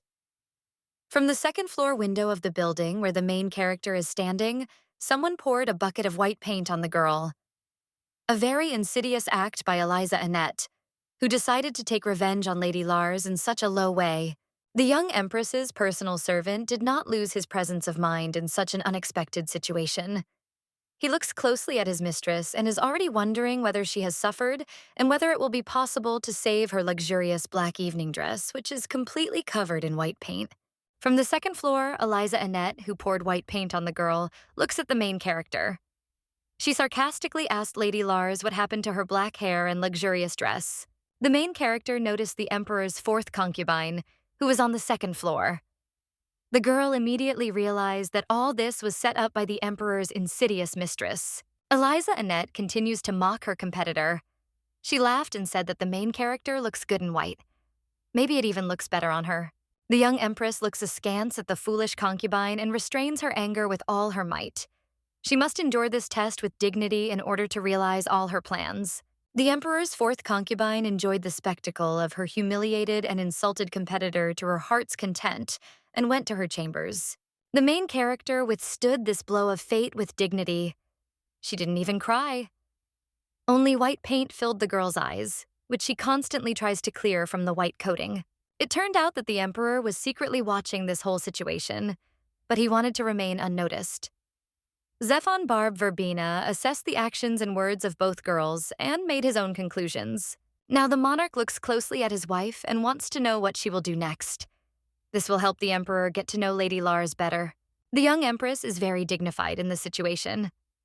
The girl's personal servant took out his handkerchief to help her clean off the white paint that had stained her face, hair, and luxurious dress. Lady Lars is absolutely calm now.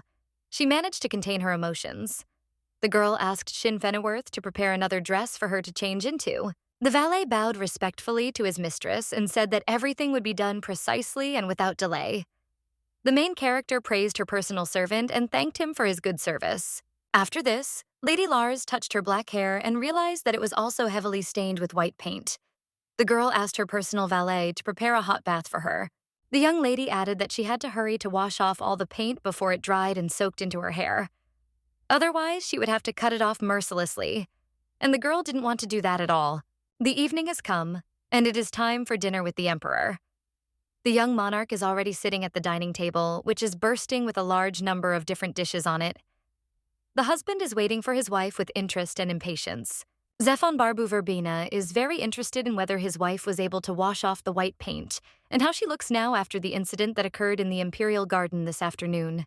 The young monarch looked at the clock standing not far from him and thought that the empress was already more than a quarter of an hour late. She was very late. Perhaps some other misfortune or accident had befallen her. For a moment, the emperor thought that his wife would not be present at the family dinner after what had happened to her today. But it would be very stupid for the girl to be upset over such a trifle. The main character's husband wants to get to know her better. For some reason, the emperor thinks that this girl is different from others and has some special power that evokes, if not admiration, then certainly respect. The emperor thought for a moment and imagined that his wife might have locked herself in her room and was lying on her bed, sobbing, covered in white paint.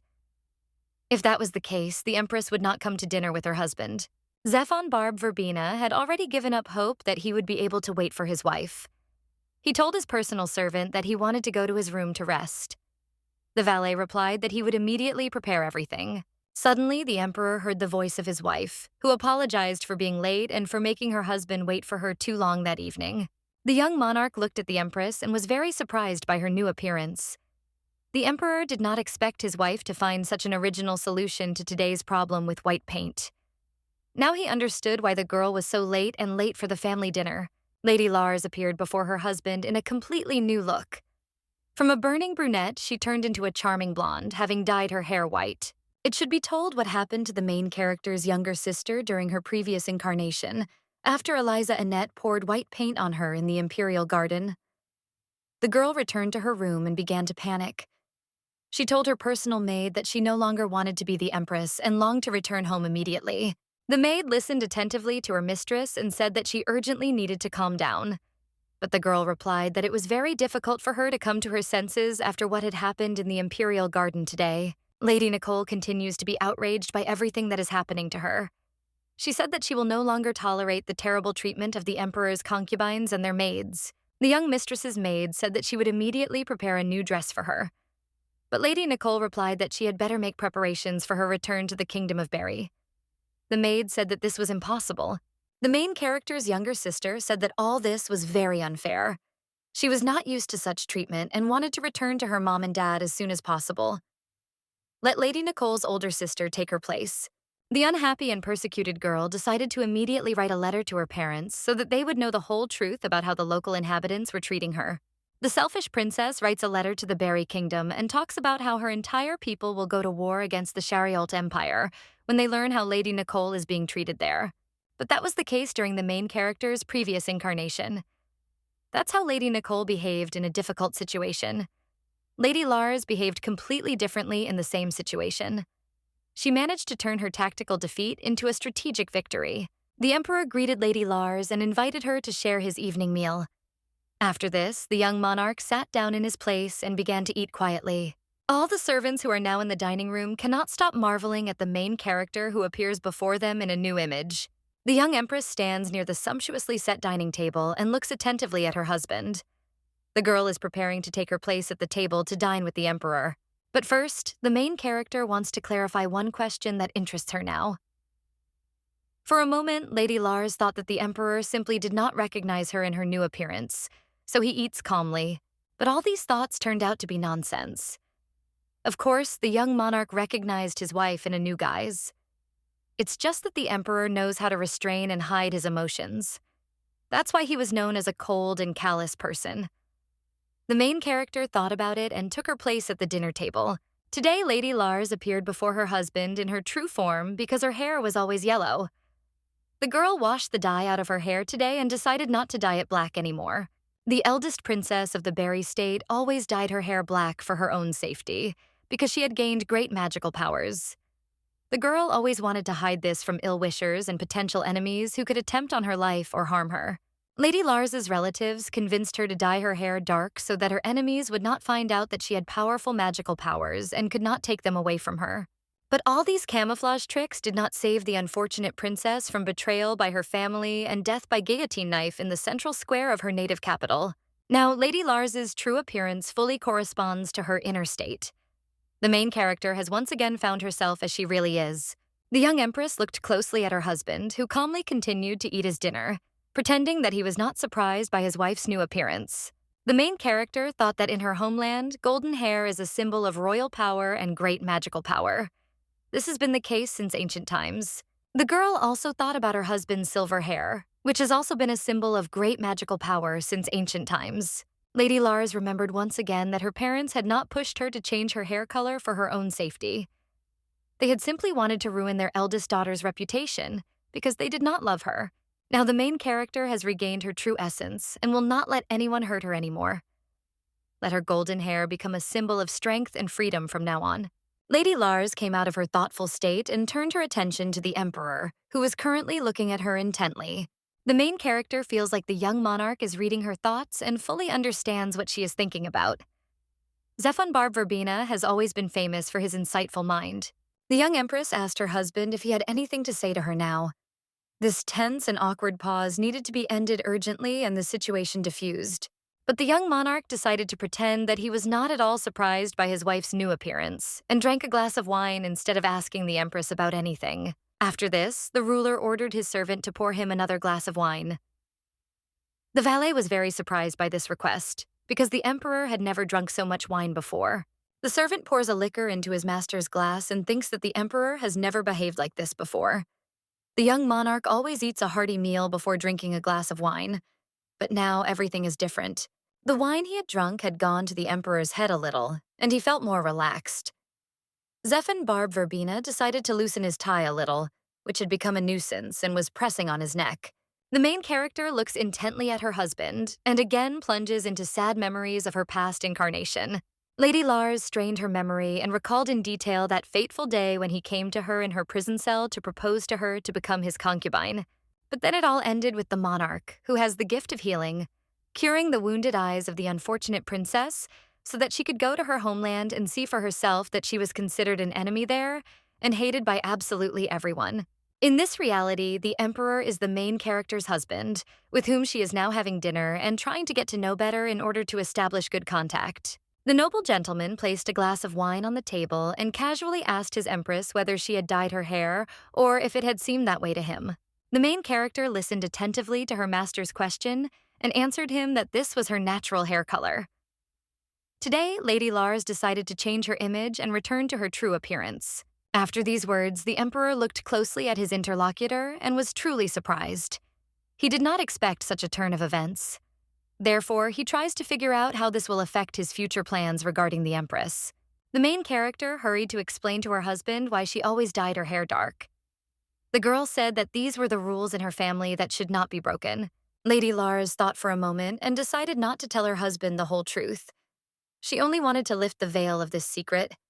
The girl came up with a story about her younger sister's hair not being golden enough, so the main character had to dye her hair black to help Lady Nicole. The insightful monarch listened attentively to his wife's story and asked her about the hair color of her younger brother, Prince Eric. After all, he too should have golden hair. The girl listened to her husband and said that her brother naturally had the same hair color as her, but his magical abilities turned out to be very weak compared to those of Lady Lars. The emperor continued his dinner and asked his wife why she spoke so of her younger brother's magical abilities. Were they really so weak that they were nothing at all? Lady Lars smiled mysteriously and said that Prince Eric was the heir to the royal throne, so he could not look weak in front of his older sister. Otherwise, it would ruin his excellent reputation among the people of the country. But for the young monarch, all this sounds very unconvincing. He cannot understand why a weaker candidate is wanted to be made heir to the throne if there is a stronger candidate. The main character listened to her husband and thought that in her past life, only she was always eliminated. But now it will be different. After that, the girl decided to change the subject a little and said that she was very pleased that the powerful emperor showed genuine interest in her family. The young monarch listens attentively to his wife and looks closely at her and her manners. He understands that the girl is trying to hide something from him and does not tell him some things. Lady Lars smiled and said that she really enjoyed sitting like this with the mighty emperor during dinner and conversing like members of one family. The main character thought for a moment and told her husband that the golden color of her hair would better suit the silver hair of the young monarch, who possessed great magical powers. The emperor listened to his wife and decided to drink some more wine. Something was bothering Zefan Barb Verbena. He was drinking too much alcohol today, much more than usual. The young monarch, under the influence of the intoxicating drink, decided to be frank with his wife and said that she was of no particular value in this palace as empress. Lady Lars replied that the emperor was mistaken about her. The young lady's words seemed very insolent and arrogant to the lord. He could not understand what value Lady Lars could represent for him. She was here only to be a hostage and for nothing else. But the main character does not lose her presence of mind. She confidently looks into the eyes of her powerful husband and is fully prepared to repel any of his attacks. The young monarch, under the influence of the wine he had drunk, began to lose his self-control. He said that he had never recognized his wife as the true empress. He had married Lady Lars only for political reasons. The cruel monarch added that many women had already been in the heroine's place, who were immediately destroyed when they were no longer needed. Therefore, Lady Lars could expect the same unenviable fate in the future. The main character listens attentively to her master and looks him intently in the eyes. The girl is perfectly aware of what is really happening now and very soberly assesses the current situation. But she is not going to become another victim of this cruel and cynical monarch. Lady Lars is a master of diplomacy, so she did not show that she was bothered by the emperor's words. The girl immediately pulled herself together and smiled sweetly at her husband. After this, the main character drank some wine and said that if she died, the powerful ruler of the empire would never know the very important information that Lady Lars possessed and which could change the course of world history. These words interested the young monarch. But it seems to him that the new empress is simply playing with him and bluffing in order to stay alive. The main character listened to her interlocutor and smiled mysteriously again. She does not want to reveal all her cards at once, but the girl will have to prove that she has these trump cards. Lady Lars thought for a few seconds and uttered the mysterious phrase "White Meridian." She knows that these words have great meaning for the young emperor. The young monarch and his servants, who stood next to their master, froze in amazement when they heard from the new empress about the White Meridian. The main character stares into her master's eyes. She noticed the emperor's surprise and said that she knew why he reacted that way when she mentioned the White Meridian. Now, it is very important for the young monarch to know what information his wife has, because the fate of the entire Sharialt Empire and all international relations will depend on it. Lady Lars is well prepared for this conversation with the emperor, who plans to get rid of her in the future. The national trading vessel called the White Meridian is of great importance to the Sharialt Empire and all international trade. This magnificent ship has a huge capacity and excellent speed characteristics. It departs from the main port of the empire and goes around all the ports of the colonies, as well as the trading partners of the state of Sharialt, collecting huge resources. After that, the White Meridian returns back and delivers important resources to its country. In about a month, the ship must return to its home port with very important and precious goods. But the kingdom allied with the Berry State, which is called Capricol, wants to seize the ship White Meridian, and only Lady Lars knows when and how this will happen. The treacherous pirates want to seize the precious goods on which the economy of the Sharialt Empire depends entirely. This will not only bring the country huge losses, but also weaken the state of Zefan Barb Verbena, changing the balance of political forces throughout the world. The Berry Kingdom secretly supports its ally in every possible way in the fight against the Sharialt Empire, and will play a major role in organizing the capture of the White Meridian. The main character once accidentally overheard a conversation between her father and a representative of the Kingdom of Capricol.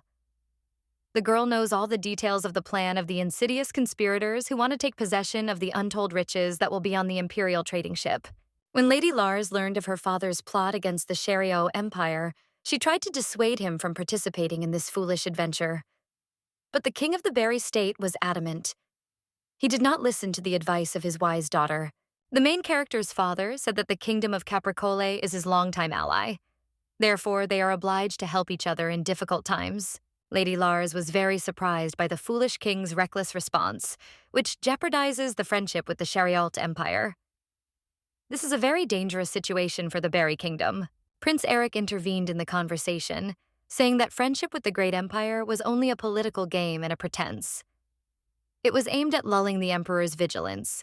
The main character listened to her younger brother and realized that the future well-being of the Berry state and the royal family was hanging by a thread. All these stupid political games would lead to a terrible result. The king tried to calm his eldest daughter. He said that the girl should not worry because she had once thought up this plan, but had completely forgotten about it. Lady Lars replied that when she thought up this plan, she had other goals in mind. The father of the first princess added that no one in the Sharialt Empire would know about the secret plan to seize the merchant ship. The king is always proud of the intelligence of his eldest daughter, who knows how to make successful projects that are aimed at the well-being of her home country. The king thought for a moment and said that the kingdom of Capricorn was acting in an ethically wrong manner, but it was necessary to do so in order to weaken the empire of Sharialt and to increase the prestige of both minor kingdoms. The main character's father also said that this plan must be kept in the strictest confidence because Lady Nicole, who is now in the imperial palace as the wife of Zephon Barba Verbena, may suffer. The king looked his eldest daughter in the eye and said that from now on he would always rely on Lady Lars's sharp and deep intellect because she had come up with this wonderful plan to capture the merchant ship. After her father's pleasant praise, the main character forgot all her worries and fears. The girl was glad that her abilities were appreciated, and now she became the king's advisor. Now, in her new incarnation, Lady Lars realizes that she was a very stupid girl who was later blamed for the political failures of her relatives. A month later, a merchant ship called the White Meridian was captured by pirates from the kingdom of Capricorn. The emperor never found out who the real culprit was in this case and stole his wealth to be on the ship. But this event caused a new war. Zephon Barb Verbena was forced to attack the kingdom of Castle, where his ship was based, when it was boarded by bandits. This was how he compensated for the damage done to the Sharialt Empire. In the end, the Berry Kingdom was the big winner.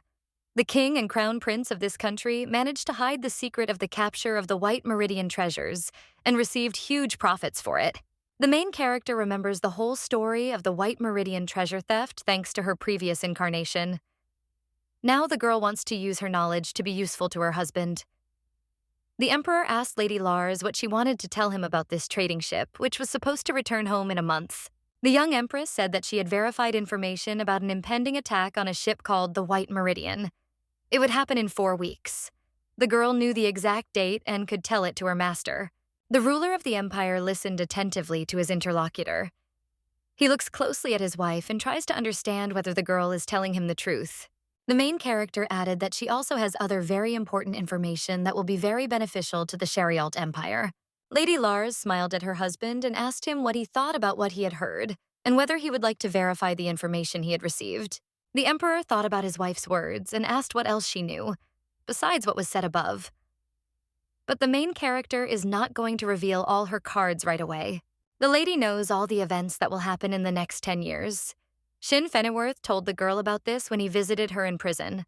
Therefore, Lady Lars has something to offer the ruler of the empire in exchange for her life and safety. Zephon Barb Verbena listened attentively to his interlocutor, and he really did not like the fact that his wife dared to hide something from him.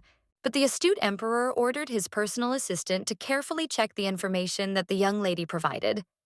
Perhaps it has some meaning. Time will tell.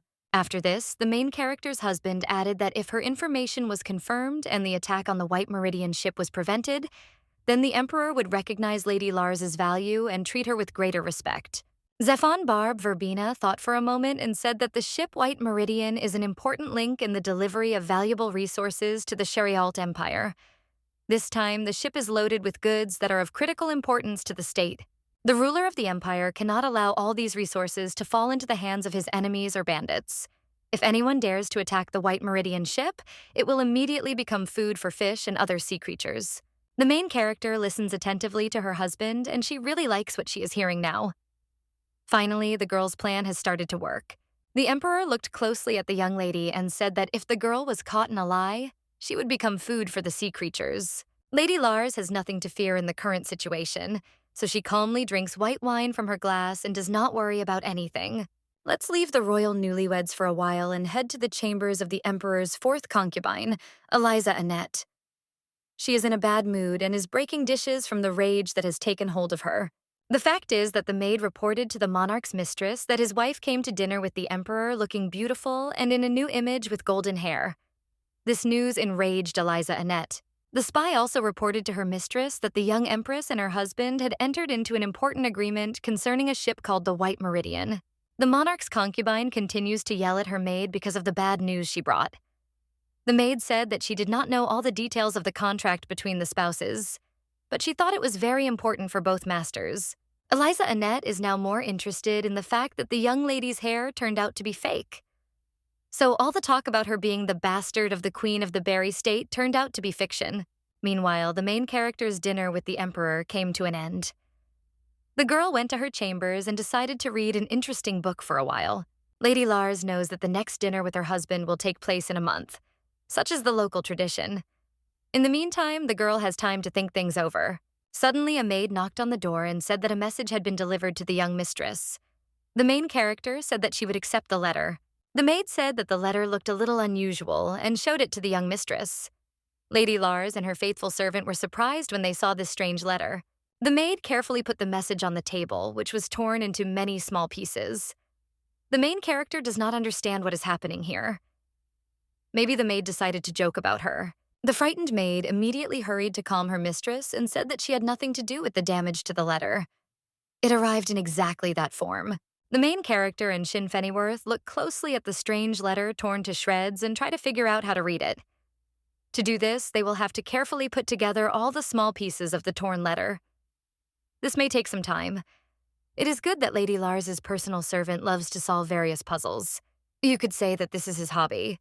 The young empress's loyal assistant was able to assemble a coherent message from the small pieces of the letter. Apparently, this is a letter from the King of the Berry State, which is addressed to the main character. Shin Fennyworth read the assembled letter aloud. Lady Lars's father greets her and also inquires about the current situation in the Sharialt Empire and whether there is any important news that will affect the Berry Kingdom. The young empress heard the contents of the message from her father and ordered her personal assistant to immediately throw the letter in the trash. Shin Fennyworth collected the small pieces of paper covered in tiny handwriting and threw them into the trash can, much to the delight of his mistress. The main character guesses who tore up the letter that was addressed to her. She knows this based on the experience of her previous incarnation. Lady Nicole also complained that someone was destroying her mail.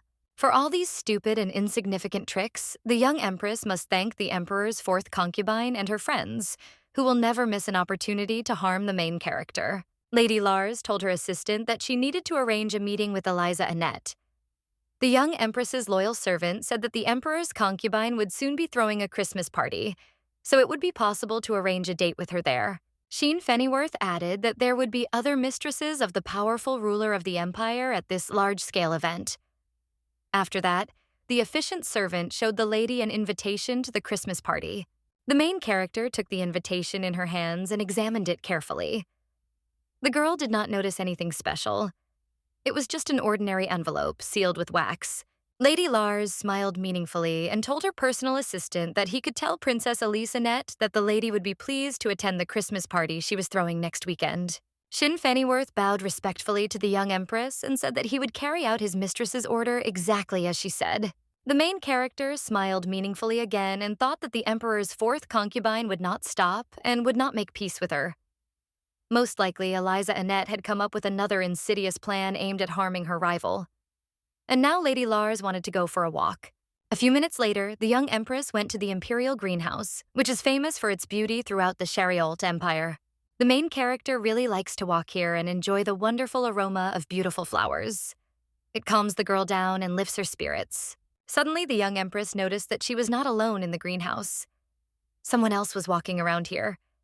This was rather strange because visitors rarely came here lately. Lady Lars looked more closely and realized that not far from her, another concubine of the emperor, whom she had not seen during her recent tea party with other social ladies, was enjoying the beautiful flowers.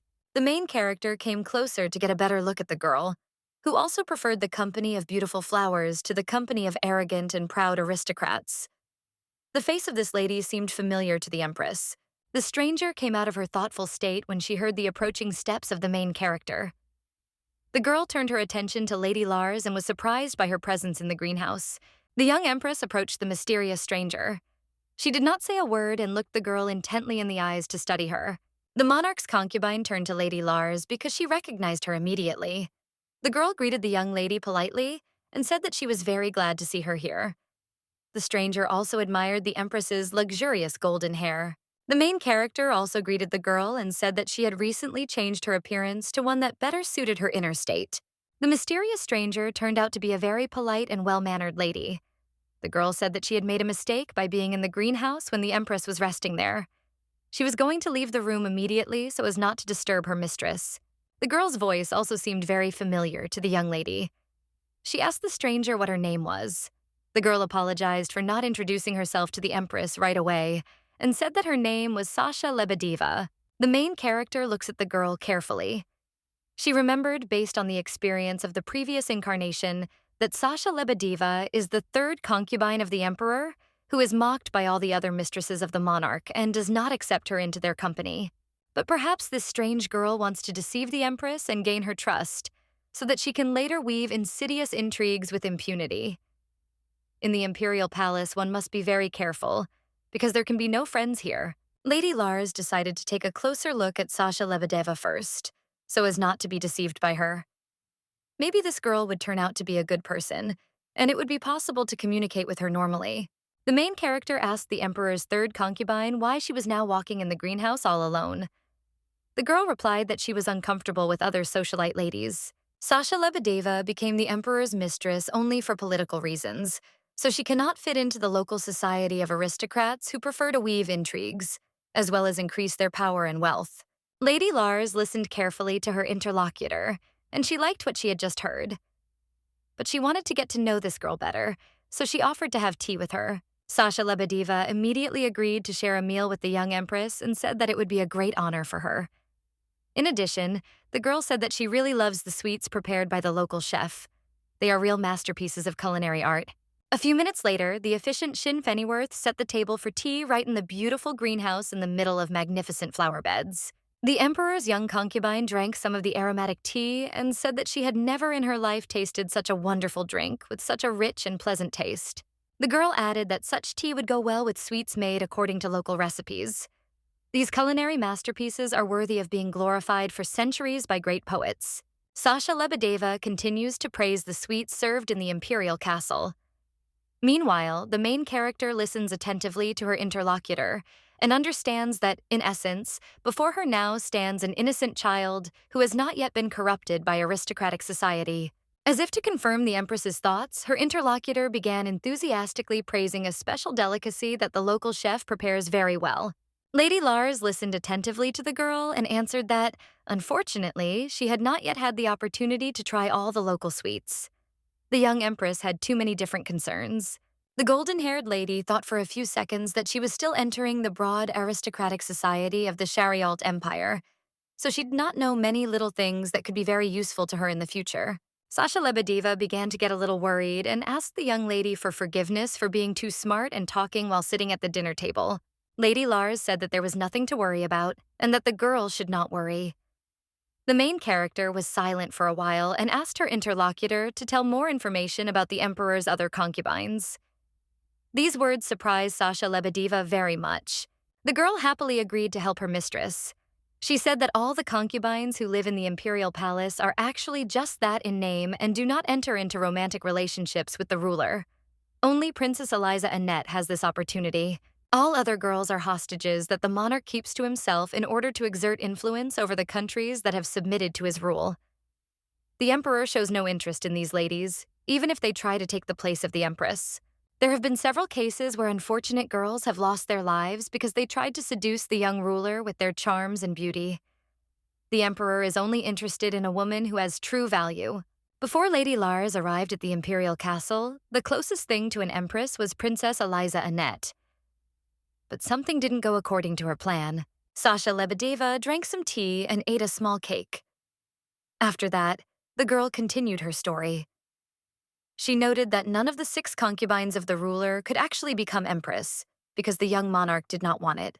The situation developed in such a way that the sixth concubine became the main lady of the court, who had great power and controlled the other ladies who were close to the emperor. In addition, there are rumors that the sixth concubine always gets rid of her competitors who have aroused the monarch's interest in a variety of ways.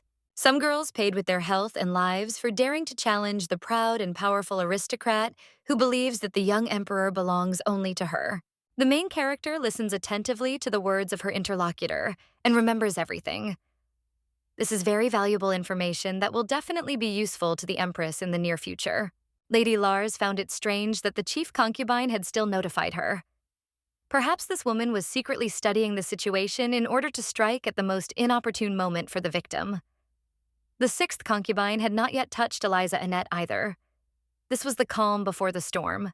The Empress asked her interlocutor what she could tell her about the fourth concubine, Princess Eliza Annette. Sasha Lebedeva replied that the fourth concubine is a very emotional person who stands out from the other girls close to the emperor. Princess Eliza Annette has always been distinguished by her jealousy and inflated self-esteem. She hates not only the interlocutor of the main character, but also all the other concubines who live in the imperial palace. Sasha Lebedeva smiled and said that the fourth concubine was the least jealous of the young emperor because of her plain appearance. There was no arguing with that fact, and the other concubines continued to fight among themselves for the attention of the ruler and the title of true empress. The young lady's interlocutor told her to be very careful now, because Eliza Annette was very hostile towards Lady Lars. The main character looked closely at the emperor's third concubine and asked the girl why she was helping Lady Lars then. The kind girl smiled and said that she could not go against her rightful empress. She was an insignificant concubine in this luxurious palace in which she was allowed to live. Thanks to the emperor for that. Sasha Lebedeva said that initially she should not have been in the imperial castle at all, because her country has always maintained neutrality in all wars. But it turned out differently. The young empress listened attentively to her interlocutor and told her that she was a very kind and intelligent girl, with whom one wanted to behave well and honestly. Lady Lars gently took the kind girl by the chin and looked her intently in the eyes. The young lady told Sasha Lebedeva that she did not intend to harm her and wanted to be friends with her. The main character told her interlocutor that she was grateful to her for the interesting story and useful information, which would be very useful to the Empress in the near future. Sasha Lebedeva listened attentively to the young lady and, just in case, asked her forgiveness once again if she had said or done something wrong. Lady Lars immediately remembered her stay in the prison dungeon during her previous incarnation. The main character guessed why the girl's voice seemed familiar to her. Sasha Lebedeva came to the princess in her cell, treated her wounds, and tried to morally support the unfortunate captive. She asked Lady Lars for forgiveness for the terrible behavior of the ladies of the court who mocked the prisoner. The concubine offered the main character wine, which has a pain-relieving effect. But the princess of the Berry State refused to drink this drink because she was afraid of poisoning. Sasha Lebedeva apologized to the unfortunate captive of the emperor and said that she understood all the feelings of the prisoner. Therefore, she will not come here anymore, so as not to irritate Lady Lars. After that, the concubine said that she wanted to pray for the main character. The girl began to pray for the prisoner, who was suffering great physical and mental suffering. During the prayer, the emperor's concubine was enveloped in a golden glow. This surprised Lady Lars.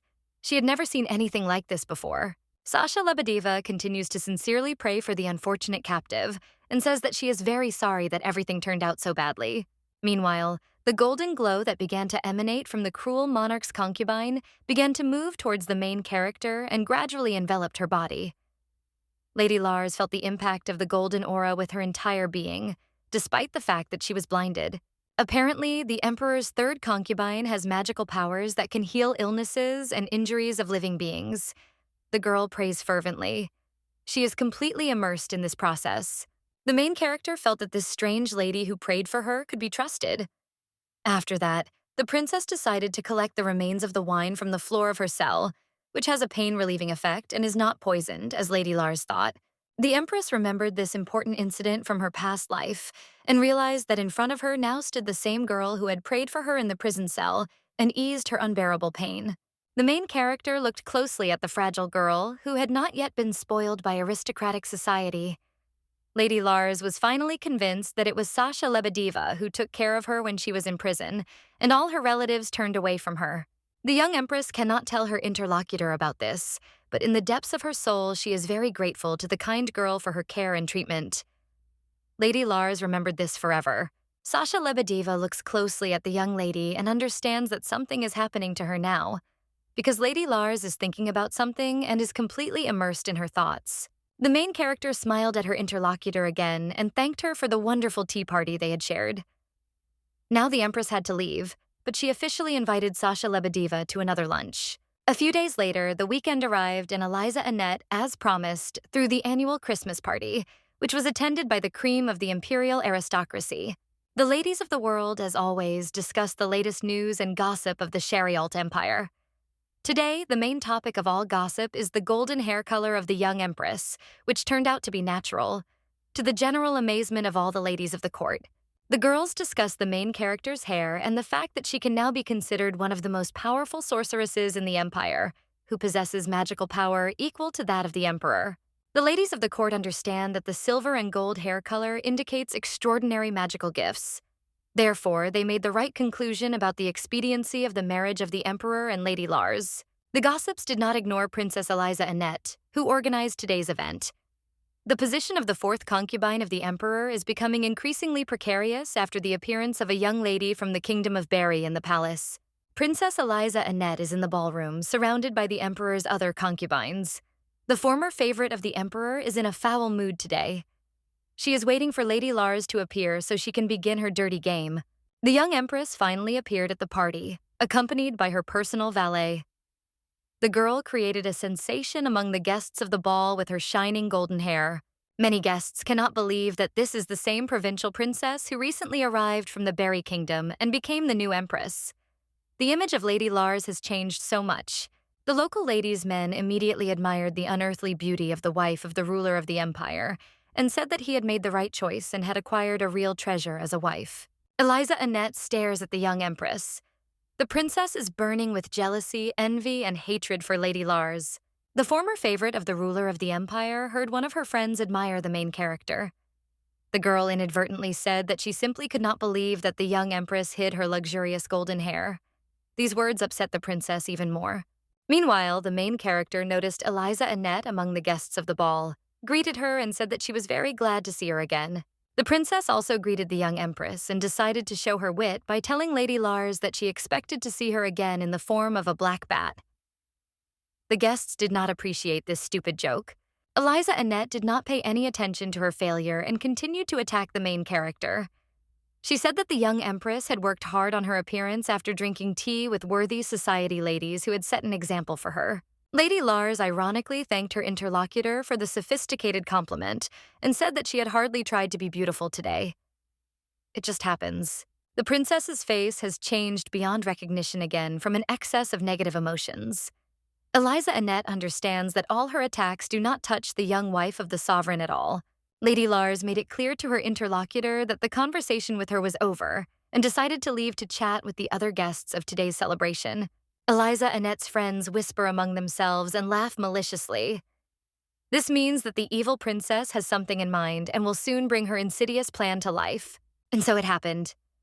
One of the princess's friends tripped the main character in passing, and the young empress tripped over this girl. But fortunately, nothing terrible happened. Shin Fennyworth managed to save his mistress from an awkward fall in the middle of the ballroom. Eliza Annette's insidious plan failed, and the young empress will not become a laughingstock. The main character has kept her presence of mind. She relies on her personal assistant and secretly remembers all the people who are now laughing at her, and thus supporting Eliza Annette. The payback for these stupid jokes will definitely come. Lady Lars smiled meaningfully and promised herself that she would not forget a single face of these pathetic jesters who trampled on her dignity as empress. Suddenly, a noble aristocrat accompanied by a young nobleman approached the main character and greeted her joyfully. The visit of the young empress is a great honor for her. Lady Lars replied to the noble lady that it was a great honor and joy for her to communicate with such a noble lady who had deigned to give her a few minutes of her time. While the main character exchanges pleasantries with the noble lady, Eliza Annette and her friend carefully observe the young empress and her actions. A few moments later, another pair of aristocrats approached Lady Lars to pay their respects to the young empress. The main character was well received in high society. Eliza Annette keeps a close eye on the young wife of the sovereign. She envies her success among the high nobility of the Empire of Chariot and says that all this is happening because of the beautiful golden hair of Lady Lars. The emperor's evil concubine sits in a chair and constantly thinks about how she can humiliate the young empress today, who has become the real star of the evening. Suddenly, the main character approached Eliza Annette and said that she wanted to have a little chat with her, to take her mind off the constant compliments that she had to listen to today. The emperor's fourth concubine listens attentively to the young empress and understands that she has come here for a reason. Lady Lars most likely has something in mind. Suddenly, one of Eliza Annette's friends screamed loudly from the unbearable pain she was experiencing. No one could understand what was happening and why the girl was screaming so loudly. This was the same girl who tripped the main character. The emperor's fourth concubine is in a state of shock. She has guessed what the young empress has just done and cannot believe that Lady Lars would do such a cruel thing. The young empress immediately hurried to cover the screaming girl's mouth with her hand. She said that she shouldn't scream so loudly, so as not to scare away all the guests who came to this wonderful party. Meanwhile, Eliza Annette decided to figure out what had really happened. She saw that Lady Lars had pierced the foot of the girl who had pushed her a few minutes ago. Now everything became crystal clear to the concubine. The young empress's revenge was not long in coming. Eliza Annette hastened to stand up for her friend, who was wounded by the young empress. The fourth concubine of the sovereign rose from her chair and asked the main character why she allowed herself to do such terrible things. Lady Lars looked at Eliza Annette and her friends. She thought that she had to do everything in her power to re-educate these pathetic ladies who thought too much of themselves. After that, the main character responded. She said that the fourth concubine of the emperor could gather around herself as many dregs of human society as she wanted, but she would never be able to get the attention of the sovereign again. These words made Eliza Annette very angry. She is beside herself with rage and powerlessness to do anything in response to her competitor. The emperor's fourth concubine began to shout loudly at the female lead. She told the empress to immediately shut her mouth and stop bullying her friends. Lady Lars calmly looks at her rival and understands that she managed to achieve her goal today. She was able to drive Eliza Annette crazy and disgrace her in public. But the proud concubine decided to take revenge on the main character and threw a champagne glass at her. The glass shattered into small pieces while still in the air, and the shards of glass wounded the young empress's face, slightly scratching the girl's cheek. Eliza Annette's friends were very worried after the concubine's careless and emotional behavior. They said that the girl should calm down immediately, because she was not allowed to behave so boldly with the emperor's wife. Otherwise, there could be bad consequences. The main character stares at her husband's fourth concubine and wipes drops of blood from her wounded cheek. The cut is not deep, but it is quite painful and unpleasant. The girl holds herself with dignity and does not become hysterical.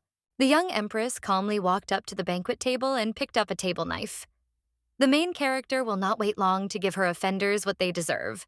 One of Eliza Annette's friends saw that the empress had picked up a knife from the table and wanted to use it immediately, but not for gastronomic purposes. The girl got scared and advised the concubine to immediately run away from the banquet hall somewhere. The wounded girl also supported her friend and said that anything could be expected from the young empress. Eliza Annette listened to her frightened friends and laughed loudly at their warnings. The concubine looked at the main character and said that she would not dare to use a knife against her in front of 100 people. But before the girl could finish these words, the young empress had already done what she had planned. She quickly swung a sharp knife and cut the front of her rival's dress. It was now clear that Eliza Annette's yellow dress had suddenly acquired a deep neckline. In addition, the concubine now had to hold up the top of her dress so that her bust would not be exposed. Eliza Annette's friends observed the situation and realized that the young empress has gained the upper hand over their mistress. The girls are in a state of shock. The emperor's fourth concubine fell to her knees, holding her slit dress so as not to expose herself in the presence of the guests who were closely watching the scandalous situation. The main character is triumphant. She smiled contemptuously and told her opponent that she should look at herself in the mirror and force herself to talk less, because it always leads to sad consequences. Eliza Annette looks at her rival with hatred and anger and understands that she has found herself in a very difficult and humiliating situation that will be difficult to correct. The young empress said that the emperor would not protect her in this situation, but he would not protect Eliza Annette either. Lady Lars could stand up for herself, but the concubine could not. Therefore, she had lost this battle, and it was better for her to keep quiet. At that moment, the main character remembered how Eliza Annette had mocked her when she was in a prison cell during her previous incarnation. Now everything had changed. Lady Lars showed the presumptuous noblewoman who was the real boss here. The main character laughed joyfully and said that now it was the turn of the stupid concubine to taste all the fruits of humiliation and the bitterness of defeat. The young empress loudly told all the guests of the party to take a close look at this pathetic girl who imagined herself to be the emperor's favorite. She had turned into a pathetic nobody who was worth nothing in this world. Eliza Annette is silent and in a state of shock. Among the guests of the ball, a whisper was heard that the young empress was absolutely right now. A pathetic concubine should not act as if she had an exceptional position in the imperial palace. The main character carefully analyzes the current situation and notices every detail. The girl liked that everything was working out in her favor. She thought that she had experienced too much to be stopped by some insignificant concubine. When the passions had died down a bit, her friends helped Eliza Annette get to her feet and tidy herself up. The emperor's fourth concubine feels humiliated and insulted, but not defeated.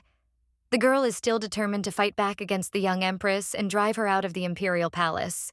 The main character understands all this perfectly well and is ready to engage in a fight with her rival at any time of the day or night. But now she enjoys her victory and indulges in joyful thoughts. The socialites who watched the conflict between Eliza Annette and Lady Lars changed their minds about the young empress. Now they think that the young wife of the emperor deserves the nickname Fearless Lioness. Not bad. The sixth concubine of the emperor, whose name is Kamila Kaczynski, now holds the same opinion. This girl is the head of all the concubines of the sovereign and has great power at court. Today, she watches the main character very closely. Meanwhile, the emperor is working for the good of his state in his office. He asked his personal assistant if his wife would take part in the celebration that the princess is organizing today. The servant of the sovereign answered in the affirmative. After that, Zephon Barb Verbena thought about how the young empress would behave in the company of his numerous concubines. It would be interesting to see. The emperor thought about it and remembered how beautiful his wife had been during the family dinner. Such a pleasant sight needed to be seen again, and as soon as possible. The main character's husband did not think anymore and soon went to the ball that the princess had arranged. The emperor looked around and realized that something had recently happened here. The guests of the party were behaving strangely and were discussing something emotionally. Zephon Barb Verbena noticed that Lady Eliza Annette was leaving the banquet hall in a hurry, wrapped in some strange cloak that did not match the color of her ball gown. All this is very interesting to the emperor. A few minutes later, the monarch decided to find out what had happened here during his absence. Perhaps the young empress was involved. The friends of the emperor's quadruple concubine noticed their master at the ball and hastened to tell him their version of the recent conflict between Eliza Annette and Lady Lars. But the emperor put these stupid gossips in their place and said that he had not given them permission to talk to him. The proud and insightful ruler of the empire tries to find a more suitable and knowledgeable interlocutor who would tell him the whole situation in the smallest details and without prejudice against the empress. The friends of the emperor's fourth concubine bowed respectfully to their master and apologized for trying to talk to him without permission. While the ruler of the empire was teaching the courtesies of his fourth concubine, his faithful servant found out what had recently happened here and what role the young empress played in all of this. The personal servant told the emperor that there had just been a conflict between Eliza Annette and Lady Lars, in which the young wife of the ruler had won. She had cut the dress of the fourth concubine with a knife, and she had to quickly leave for home. The young monarch heard the sound of a carriage driving away from the ballroom and realized that it was Lady Eliza Annette hastily returning to her chambers to avoid even greater shame and dishonor. The emperor listened attentively to the report of his personal assistant and immediately understood everything. He was a little surprised by the methods his young wife uses to put her offenders in their place. But the emperor liked that the empress did not allow herself to be offended today and managed to take revenge. Zephon Barb Verbena was obviously very interested in Lady Lars. He smiled mysteriously and thought that this girl was not only very beautiful, but also had a strong character. The young emperor decided to urgently find his wife and talk to her. He made his way through the crowd of guests to find the young empress. It took some time. The monarch suddenly felt his blood begin to run faster through his veins. He had not experienced such a feeling for a long time. Lady Lars interested the emperor with her crazy behavior and fortitude. The ruler of the empire knew many different women and observed them enough. but they all fell to their knees and gave in to the slightest difficulties of life. They remind the powerful ruler of some domestic animals that do not know how to survive in the wild. But Lady Lars is a woman with a completely different character, one that is distinguished by steadfastness and endurance. This is the kind of lady the Emperor has been looking for all his life. This extraordinary aristocrat evokes in the young monarch some exciting feelings that he has never experienced before.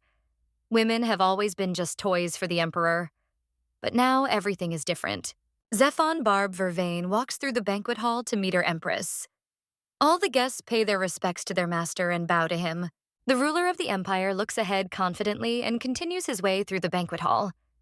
He thinks about how the young empress will react when she sees him among the guests of the feast. Finally, the emperor found his wife among the guests and approached her. Next to the girl stands her faithful assistant, Shin Fenivors. The ruler of the empire looks at his wife and admires her beauty. Lady Lars is simply irresistible in her new evening dress today. The girl's golden hair is especially beautiful today, but the image of the golden-haired goddess is slightly spoiled by a small scratch on her cheek. The red stripe reminds the emperor that before him is not an eternal goddess, but a living girl of flesh and blood who has recently become his wife. The main character noticed her husband and was a little surprised because she did not expect to meet him today at this wonderful celebration. The emperor has always been distinguished by a closed character, so he does not like to attend social events. Lady Lars's husband continues to admire her beauty. He greeted his wife and said that she looked beautiful today, but that the scratch on her cheek spoiled everything. After this, the emperor asked what kind of scandal the empress had created here while he was absent and busy with important state affairs. The main character listened attentively to her master and smiled sweetly at him. She said that nothing terrible had happened. Everything was fine now. The most important thing was that all the aristocrats who came to the celebration supported Lady Lars and admired her courage. The emperor looked closely at his wife and asked what had happened to Eliza Annette's evening dress and what role the new empress had played in it. Lady Lars looks tenderly at her husband and understands that he likes her. Otherwise, the strict and quick-to-punish emperor would not even ask the girl all these questions. He immediately punished her exemplarily. The main character is glad that the emperor already knows about her conflict with Eliza Annette, which ended with the fourth concubine going home. The young emperor looks at his wife and cannot understand why she reacts to his words in such a way. Apparently, Lady Lars is proud of herself for having caused a scandalous story at this celebration. The Lord of the Empire severely reprimanded the heroine for daring to raise her hand against Eliza Annette. He said that this noblewoman is the daughter of a respected aristocrat who controls 70% of the trade with the kingdom of Uline. Zephon Barb Verbena added that there had been a long and brutal war between the Sharialt Empire and the Yulin Kingdom. But thanks to huge losses and diplomatic efforts, the powers managed to compromise and agree on joint trade. The emperor looked at his interlocutor intently and said that she would be severely punished if, due to her conflict with Lady Eliza Annette, trade relations with the kingdom of Yulain suffered. The main character listens attentively to her master and perfectly understands the seriousness of the situation she found herself in. Perhaps Lady Lars did not take into account some aspects of international politics when she took revenge on her concubine for her grievances. The young empress bowed her head sadly and asked her husband's forgiveness with all her heart for her lack of restraint and stupid behavior at today's celebration. The ruler of the empire watches his interlocutor attentively. He believes this beautiful girl, but something tells the young monarch that this is not all. Lady Lars will give him another surprise. The main character thought for a while and told her husband a very strange and unexpected thought. The girl said that the emperor no longer needed Eliza Annette at all, because he now had a faithful and loving wife. The tense and emotional conversation of the newlyweds was interrupted by an aristocrat who ran up to the main character and began to wipe the scratch on the girl's cheek with a handkerchief. She said that she had called a doctor. The proud ruler of the empire was very unhappy that someone dared to interrupt him and interfere in his conversation with his own wife. Zephon Barb Verbena pushed the doctor and he dropped his medical bag on the floor. Various medications, pills, bandages, and plasters fell from the suitcase onto the marble floor of the banquet hall. The emperor was very angry at the discourtesy of his subjects. He said that the impudent nobles would be severely punished for their plebeian behavior. The aristocrats who stand aside also look closely at their master and understand that the emperor's wrath can be very dangerous for anyone who falls into his hands at such an inopportune moment. After this, the main character's husband looked at her intently and said that she had not yet proven her worth. Therefore, the girl had no right to claim that she could replace Lady Eliza Annette with her person. A mysterious smile appeared on the young empress's face again, which puzzled the ruler of the empire. The emperor looks at his interlocutor attentively and cannot understand why she behaves so calmly. Is this princess from the kingdom of Berry so confident in herself that the words of the ruler do not frighten her at all?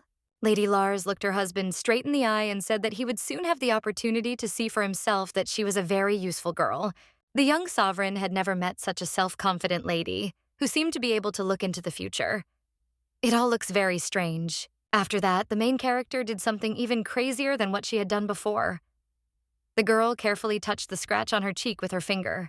Then the young empress smeared her finger with a little of her blood and pointed her hand in the direction of the ruler of the empire. A moment later, the heroine's bloody finger touched the sovereign's lips. Particles of Lady Lars's blood ended up in her husband's mouth. The emperor did not expect such a turn of events. He was very surprised by his wife's behavior and did not know what to say to her. The girl leaned against her husband, carefully smearing his lips with her blood, and said that the gentleman should be patient and then he would be able to see everything for himself. Zefan Barb Verbena looks closely at his wife and realizes that he has never met such an unusual girl in his life. The festive ball was a success, and the guests went home. The main character is in her chambers and is treating a scratch she received during a conflict with Eliza Annette. The court doctor prescribed the girl to use ruby magic earrings, which perfectly heal any cut wounds on the patient's head, shoulders, and neck. Within minutes, the healing earrings had worked perfectly, and there was no trace left of the annoying scar. Shin Fenneworth brought his mistress some soothing tea to help her relax a little after a hard day. The main character's loyal servant looks at his mistress attentively and is happy for her with all his heart. He admires the fortitude and strength of spirit of this girl, who today not only withstood the blow of fate, but was also able to make a counterattack, and thus defeated her opponents. The young empress looks at herself in the mirror and realizes that the scratch has completely disappeared from her face. Now she can hunt for her emperor's favor again. After that, the main character smiled and asked her personal assistant if he was hurt by glass fragments or anything else today. She can heal Shin Fenneworth. The faithful servant bowed politely to his mistress and said that, fortunately, he was perfectly fine. All the glass fragments had flown past the valet today. The young empress is now a little absent-minded and sad. The girl is tired after a difficult day, which was filled with important events that will soon affect the future fate of Lady Lars. Shin Fenneworth turned to his mistress and said that someone else's wounds needed to be healed. After that, the main character's personal assistant brought Lady Lars's favorite teddy bear. The valet said that this toy either needed to be fixed or thrown in the trash. The young empress was in no condition to think about such abstract things now. The girl waved her hand and told her personal assistant to start fixing her favorite teddy bear. Shin Fenneworth immediately began repairing the stuffed toy, and the main character wondered how Eliza Annette was feeling and acting after the conflict at the princess's dinner party. Perhaps the young monarch's mistress was so scared that she had packed her things and already left the Shariol Empire. The young empress's personal valet said that according to his sources, the emperor's fourth concubine had already recovered somewhat and was going about her usual business. As if nothing had happened, the main character became sad again. The girl sighed heavily and said that it was all too easy. That's why she wasn't interested in it anymore. The young empress thought about her husband and said that now she had a very important task that needed to be solved quickly. The girl needed to find an approach to the ruler of the empire, who was now very angry with her for the scandal at the Christmas ball.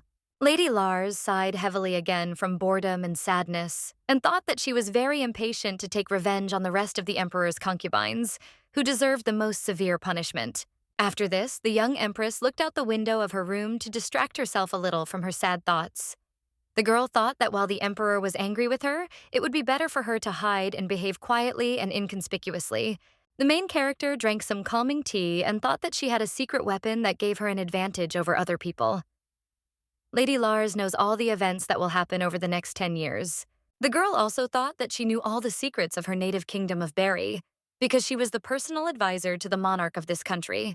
When the main character was in prison, her personal assistant, Shin Fenneworth, told her about all the events that happened during her absence. Lady Lars thought for a moment and came to the logical conclusion that she was still alive and could fight off all her enemies thanks to her personal valet, who had not abandoned her in difficult times. The girl was very grateful to Shin Fenneworth for his faithful service, Suddenly, the main character's personal assistant asked her if he needed to fix all the other dolls that the girl had taken with her from the Berry Kingdom. Lady Lars, without turning around, said that the valet could fix them. The young empress thought about her future plans again. She understands that she knows all the events that await the Sharialt Empire in the next 10 years. This will help the girl survive in the future, defeat all enemies, and win the favor of the emperor. The main character approached her personal assistant and looked at the dolls he had just been repairing. The girl appreciated Shin Fenneworth's skill. He had done a great job. Lady Lars stroked the soft toy and thought that these dolls reminded her of the concubines of the great emperor, who uses them to achieve his political goals. The cruel ruler of the Sharialt Empire is looking for a worthy woman who can help him rule the state. He needs concubines only to establish diplomatic relations with other countries. All 6 concubines that Zephon Barb Verbena keeps in his palace are just toys in his deft hands, and nothing more. The main character remembered Eliza Annette. The relationship between the Sharialt Empire and the Yulan Kingdom had been tense even before Zephon's father, Barb Verbena, became emperor. Lady Lars picked up the 2 dolls and thought that perhaps one of the emperors had once tried to take power into his own hands in the Kingdom of Yulain, but had encountered great difficulties and strong resistance. After that, the main character picked up a doll that depicts the king and continued to recall the history of the relationship between the Empire and the Kingdom of Yulain. The young empress realized that she finally knew what to do next, and how to prove to her husband once again that she was very useful to him. It was not for nothing that the Kingdom of Ulain did not want to enter into diplomatic and trade relations with the Sharialt Empire. That is why Eliza Annette now lives in the Imperial Castle. There is some secret here that needs to be revealed. The main character smiled mysteriously and thought that now she had a great chance to deal with Eliza Annette once and for all and improve trade relations with the Kingdom of Yulain. Lady Lars also remembered, based on her previous incarnation, that there would come a day when the king of the state of Yulain would die. It would be a sensational event that would shake the entire kingdom. If the young empress takes advantage of this opportunity, she will be able to establish excellent trade relations with the state of Yulain with the help of Eliza Annette. The main character has just come up with a great plan that she is going to implement soon. The girl told her personal servant to apply for an exit from the Imperial Palace when he has completely finished repairing the toys. Shin Fenneworth listened carefully to his mistress and said that he would do everything and that she had nothing to worry about. The young empress continues to think over the details of her plan, and is also glad that such wonderful thoughts visit her from time to time. Shin Fenneworth watches his mistress closely and smiles mysteriously. The young empress's personal servant is very pleased that his mistress managed to find the strength to survive and continue the fight for her future in the Imperial Palace. Meanwhile, the ruler of the Sharialt Empire, surrounded by his subordinates, is busy with important state affairs. News comes from all over the vast state, which includes many kingdoms, counties, and autonomous territories. At the moment, the emperor's advisors are busy looking for alternative seaports to avoid the plundering of the merchant ship called the White Meridian. This is done based on the information provided to the emperor by the main character. Zephon Barb Verbena ordered his advisors to immediately carry out everything exactly as he ordered, and under no circumstances to delay it. Otherwise, the empire could lose very important resources and enormous wealth. The advisors listen attentively to their master and are ready to carry out all his valuable instructions. They do not know why the emperor is so worried about the merchant ship White Meridian, but they do not want to anger their sovereign, who always knows what he is doing. Zephon Barb Verbena sent the advisors away and took off his uniform, going to his desk to attend to other important matters that could not be delayed. The emperor took some important document to study it, but suddenly something very unexpected happened. All the thoughts of the young ruler of the empire were focused on his wife. A strong-willed and tough sovereign should not think about such things in his office, sitting at his desk. But the emperor cannot help himself. Lady Lars does not leave his mind. This girl managed to touch some secret strings in the soul of Zephon Barb Verbena, which little by little began to sound in unison with his heart's dreams and aspirations. The young empress made an indelible impression on the sovereign. A few moments later, while thinking about his beautiful wife, the emperor touched his fingers to his lips and remembered how Lady Lars had smeared them with her blood after the incident that had happened at the princess's Christmas ball. The young ruler of the empire cannot fully comprehend what this strange and mysterious gesture of the young empress means, and what exactly she wanted to tell him with it. But these memories are very pleasant for Zephon Barb Verbena. The emperor sits at his desk, lost in thought about abstract things. He can't remember the last time this happened to him before. All this puzzled the emperor, who was used to keeping his emotions under strict control. A new day had dawned. The main character, accompanied by her personal assistant, came to her husband's office to submit a personal request for the opportunity to leave the imperial palace for a while. The emperor looks closely at his wife and cannot understand why she suddenly needed to leave the castle. Lady Lars is pleased that her husband has granted her an audience and received her in his study today. Lately, the emperor has been trying to avoid his wife's company because he is very angry with her for the willfulness she committed at the dinner party. The written petition submitted by the young empress indicated the destination of her sudden trip. The girl's destination was the kingdom of Ulain. This greatly surprised the monarch. The main character smiled sweetly at her husband and asked him to say at least something and break his frightening silence. The young emperor looked at Lady Lars carefully and said that her too calm and contented face irritated him a little. After all, one can't smile all the time. The main character told her husband that she preferred to smile rather than cry. In addition, the girl said that she planned to stay in the kingdom of Ulain for no more than 2 days. After that, she would immediately return to the imperial palace. To relieve the emotional tension of the ruler, Lady Lars bowed respectfully to him and said that she apologized for unnecessary concern to the statesman, who had more important matters than her small request. The emperor looked closely at his beautiful wife, thought for a moment, and made the unexpected decision that he would also go to the kingdom of Ulain to keep the empress company. The main character did not expect such a development of events. She looks at her master in surprise and tries to understand what he has in mind. Perhaps the master guesses the girl's intentions. Lady Lars asked again what the emperor had just said. He repeated to his wife his words about going with her to the kingdom of Ulain to accompany her personally on this journey. The insightful ruler of the empire looks intently into the eyes of his wife and tries to predict what reaction his unexpected words will cause in Lady Lars. The young empress immediately pulled herself together, smiled sweetly at her husband, and said that she would be very glad if he would deign to accompany her to the kingdom of Ulain. Suddenly, the emperor's personal assistant intervened in the conversation and said that His Majesty had a clear schedule of important matters for these days that could not be delayed. The ruler of the empire listened to his personal assistant and looked him straight in the eyes. After that, the proud monarch said that he makes his own schedule and is free to change it at any time as he pleases. The emperor's personal secretary realized that he had just gone too far and immediately apologized to his master for his words, so as not to receive a reprimand or something worse from him. When the audience with the ruler of the empire ended, the main character left his office and thought that her husband most likely had something in mind if he decided to accompany his wife to the kingdom of Ulain. Lady Lars thought about the situation for a while and came to the conclusion that everything was working out in her favor. This trip would help the main character get even closer to the emperor. Meanwhile, the young empress has decided to go elsewhere to attend to other important matters that need to be completed urgently. The personal assistant accompanies his mistress, not leaving her for a minute. News spreads quickly throughout the imperial palace. A maid has just informed Eliza Annette that Lady Lars will soon be leaving for a visit to the kingdom of Ulain, and the sovereign of the empire will be accompanying his wife on this journey. This unexpected news has greatly angered Lady Eliza. The third concubine of the sovereign, Sasha Lebedeva, also soon learned that the master would accompany his wife to the kingdom of Ulain. The girl was very surprised by this, because such an act was not typical of the cold, ice-like nature of the ruler of the empire. In addition, the personal servant of the sixth concubine of the emperor, Camilla Kuzinski, also reported to his mistress about the upcoming journey of Zephon Barb Verbena and his young wife. This news surprised and puzzled the head of the concubines, but she, as always, decided to remain in the shadows and observe what was happening. The next day, the August newlyweds set off for the kingdom of Ulain.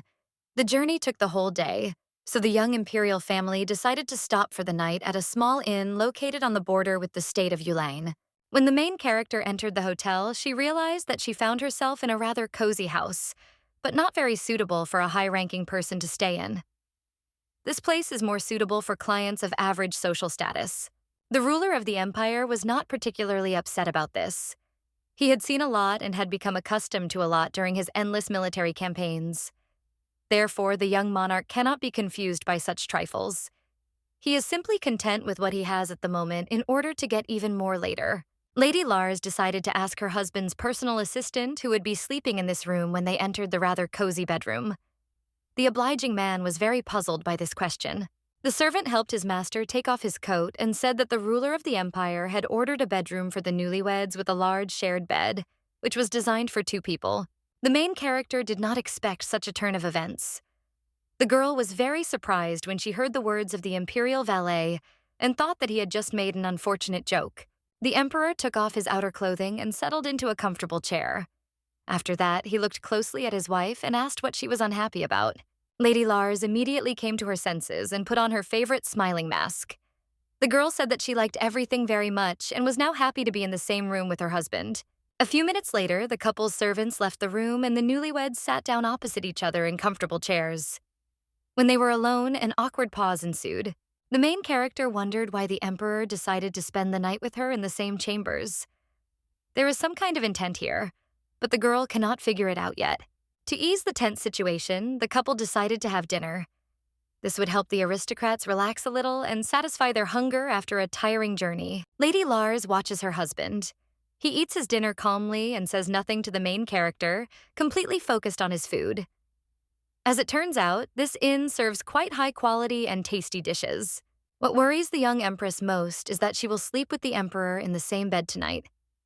The girl did not expect such a turn of events, and now she does not know how to react to all this. The main character noticed that the ruler of the empire was looking at her strangely and unusually today. Perhaps this look is the key to the young monarch's unusual behavior. The emperor is silent and slowly finishes his red wine, which he prefers to drink after a hearty dinner. This makes Lady Lars wary. The ruler of the empire noticed that his wife often looked at her gold watch. The sovereign asked the girl why she started doing this. She had not had such a habit before. The main character smiled and said that the emperor thought she was looking at her watch a lot.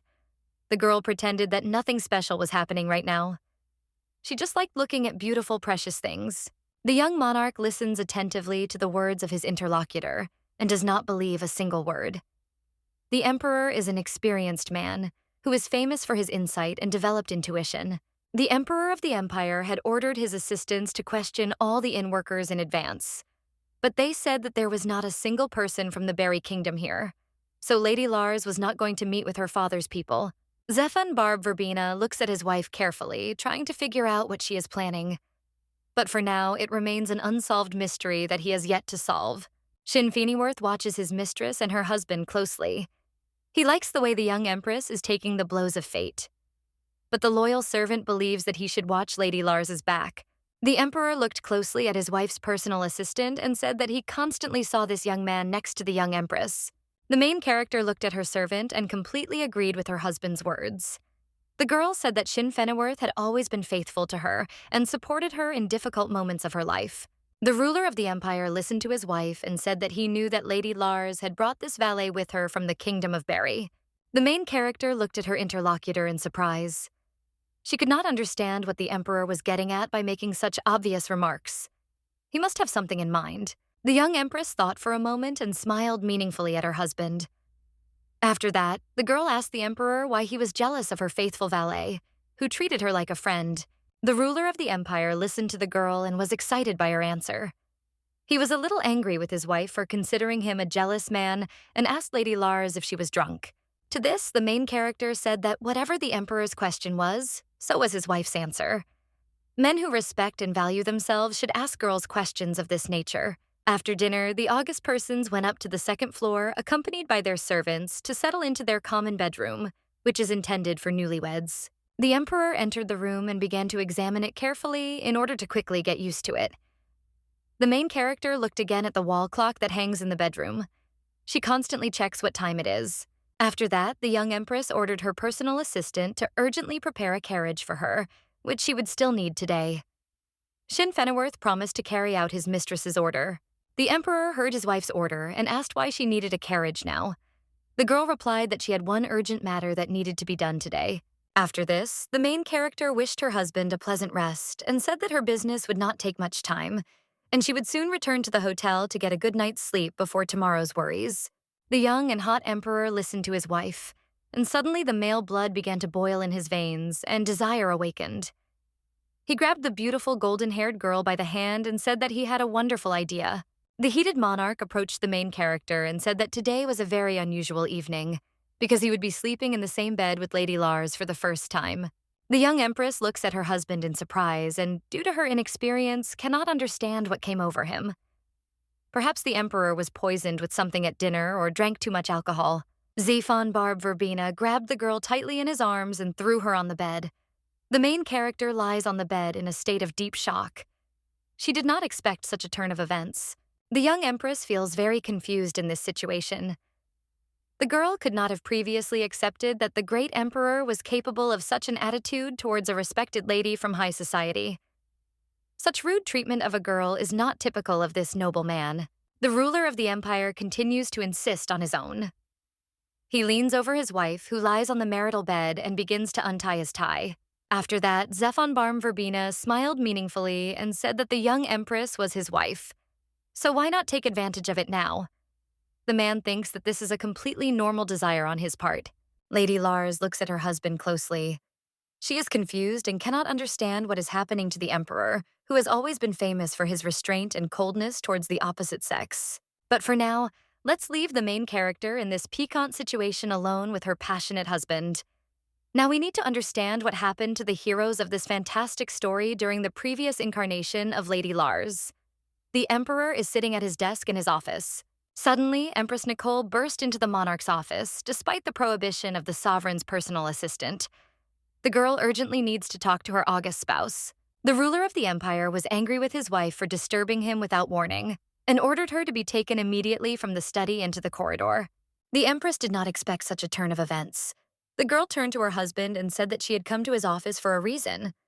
She wanted to tell the emperor important information. Nicole suddenly burst into tears and asked her master for forgiveness for not being able to attend the joint meal with the emperor. The girl said that something very sad had happened, so she couldn't stop her tears now, but she would definitely try to do it. The young emperor listens attentively to his wife and cannot understand how he could marry such a stupid and impressionable lady who cannot string two words together without outside help. The empress wondered if she should now say out loud the words she had come here for. Perhaps she should wait for a more appropriate moment. Lady Nicole decided that she had to go all the way and had nowhere to retreat. So the girl loudly told the emperor that she was very happy to be his wife and loved him very much. The ruler of the empire listened attentively to his wife and sighed heavily. The only thing he needed now was these stupid declarations of love, which looked simply ridiculous from the outside. The empress noticed that her words had no effect on her husband. So she decided to take a bolder step to attract the attention of the ruler of the empire, who had forgotten about her on their wedding night. Lady Nicole took off her robe and was left in only a nightgown, which perfectly emphasized the empress's luxurious forms. The girl said that the emperor treated her a little meanly when he left her all alone during her first night in the palace. The empress added that she had been very lonely, and now she wanted to show the ruler what he was missing by not paying his wife the attention she deserved. Zephon Barb Verbena rose from his desk and approached Lady Nicole. After this, the cruel emperor grabbed the girl by her golden hair and said that he would not tolerate such blatant impudence on the part of a woman who imagined herself to be a real empress. The Tsar looked sternly at his wife, not letting go of her hair, and said that she would be severely punished if she dared to enter his chambers again without permission. Lady Nicole is in a state of deep shock. She did not expect such a turn of events. The girl covered her half-naked body with her hands and again burst into tears from pain and grief. The emperor threw his stupid wife out of the office and said that for him she was just trash who accidentally ended up in the imperial palace for political reasons. Lady Nicole stands in the hallway. She is shaking from cold and disappointment. The girl cannot believe that all this is happening to her, because she is used to completely different treatment in her father's palace in the Kingdom of Berry. The action takes place again in a roadside inn during the second incarnation of the main character. Lady Lars lies on a bed, and her husband bends over her, who is experiencing an irresistible attraction to the girl at the moment. The main character stares at her husband and thinks about why he never showed such interest in her before. But now he is pestering her. It is all very strange. Lady Lars did not expect this development of the situation. She urgently needs to come up with something original to diffuse the tense situation, which is not in her plans for now. The young empress looked again at the wall clock hanging in the bedroom and thought that she might be late with the business she had planned for this evening. Lady Lars regained her composure and sobriety of thought as her emotions subsided. She told her husband, who was leaning over her, that she was greatly honored by his attention, but that she had important matters to attend to that could not be delayed. The Emperor smiled meaningfully when he heard his wife's words. It seemed to him that the girl was joking now. In such a situation, one cannot think about any business. The ruler of the empire ran his hand through the girl's golden hair and asked her if business was more important to her than her husband. Zephon Barb Verbena thought for a moment and added that Lady Lars should not miss such a wonderful opportunity to get closer to her husband. Otherwise, there might not be another time. The Emperor continues to play with his wife's golden hair. He said that now the main character has a great chance to prove her value and indispensability to her husband, so that she doesn't have to do it in other ways. Then the ruler of the empire will absolutely not care whether his wife told the truth about the attack on the merchant ship called the White Meridian.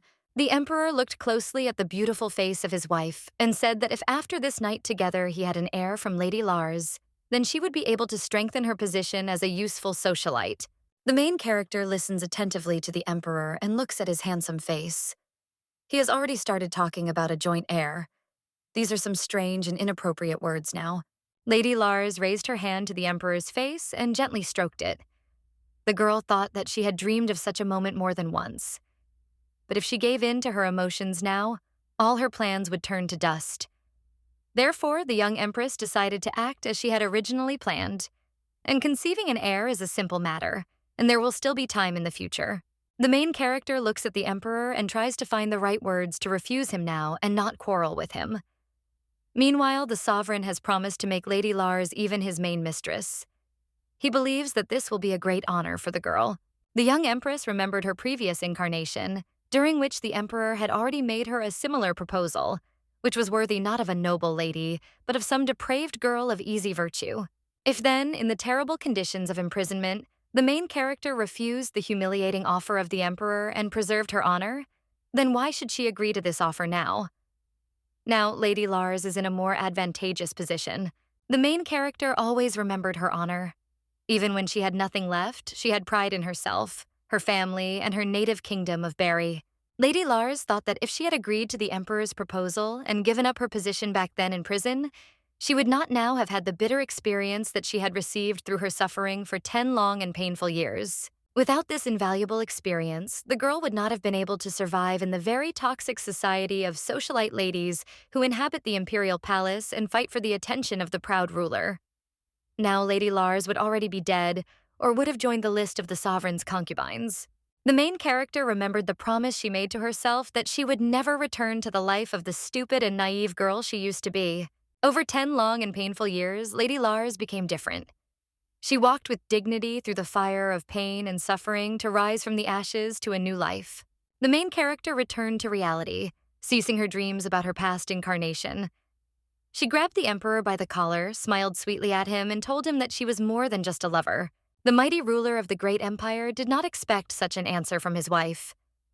He looks at the girl in confusion and cannot understand what she wants from him. After a few seconds, Lady Lars gathered her strength and gently pushed away her persistent suitor. She said that she asked for forgiveness, but she urgently needed to attend to important matters while time allowed. For the Emperor, the girl's refusal was a completely new and unexpected experience. This had never happened to him before. But there is a first time for everything. The main character quickly put on her black coat. Before leaving, she wished her husband not to be bored during her absence. The Emperor looks closely at this beautiful girl with golden hair and understands that he likes her very much. Lady Lars also understands that the ruler of the empire cares about her. That is why she behaves so boldly and freely. Perhaps such behavior will bring her luck. At the very door that leads to the corridor, the main character turned around and told her somewhat disappointed husband that next time she would pester him herself when she was in the right mood for it. The young empress left the room, and her annoyed and puzzled husband remained in the bedroom, sitting on the empty bed, which still retained the warmth of Lady Lars's beautiful body. The young emperor clutched his head and thought about how stupid he had just made himself out to be in front of his wife, who had beaten him in 2 counts. He needed to control his emotions better. Otherwise, this could end badly. After a few minutes of mental anguish, Zephon Barb Verbena thought that everything was not as bad as it might seem at first glance. By and large, the sovereign should laugh at this stupid situation and draw the necessary conclusions so as not to lose next time. The emperor finally came to his senses and remembered the words of the main character about the importance of Lady Lars and the wrong opinion of the sovereign on this matter. Apparently, the young empress was able to convince her husband. The main character is riding in a carriage driven by her personal assistant. The girl is thinking about today's situation that happened in the bedroom. Lady Lars was very close to her defeat today because she almost gave in to her feelings and almost agreed to become the emperor's mistress. It's terrible. The main character began to play with a lock of her golden hair, just as her august husband did. This man's touches were very gentle and skillful. They really pleased the girl, who was not very experienced in such matters. The young empress does not think that the monarch treated her rudely today, but the girl also does not regret the choice she made. Lady Lars knows what her husband needs most of all. It is the girl's powerful magical abilities, which will be passed on to their children and make the dynasty invincible. Suddenly, Shin Fennyworth stopped the carriage and informed his mistress that there was a small problem on the way. Therefore, the main character will have to wait a little before continuing on her way. The young empress's personal assistant tries to find out more about the problem that has arisen along the way and what its true cause is, in order to help eliminate it if possible. Shin Fennyworth watches from a high place as bandits surround a carriage and prepare to rob it. He asks his mistress what she is going to do now. The main character decided to intervene in this situation right away to resolve it. The girl's personal assistant did not expect that she would not be afraid of the robbers who could harm her or even kill her. The young empress resolutely walks towards danger and smiles mysteriously. From the outside, it seems that she is not afraid of anything in this life. Forest bandits are doing their dirty work. One of the bandits opened the carriage door and is going to kill the passenger who is begging for mercy. The main character quietly approached this group of bandits. The leader of the bandits is looking forward to a quick profit. He is ready to deliver the final fatal blow to the passenger of the plundered carriage. But today is not his day. The bandit heard the girl's steps approaching and looked at her warily. He could not understand where this noble lady in a black coat and hat appeared from in such a remote place at night. Lady Lars did not waste time on empty talk and persuasion of the bandits. The girl immediately used her powerful fire magic and burned to ashes the main bandit who was about to kill the unfortunate passenger. The accomplices of the burned bandit were very scared and confused after they saw the burning body of their commander. They wanted to immediately run away in different directions, retreating into the forest thicket. But Lady Lars stopped them. The girl set another bandit on fire with her powerful fire magic. This blocked the escape path of the rest of the gang and put them into a state of complete stupor. The main character enjoys her magical power. She is ready to incinerate all the bandits she meets on her way. One of the forest bandits, who hid in the bushes, tried to kill the young empress by shooting her with a bow. But he missed. The main character noticed this, and the punishment did not take long to come.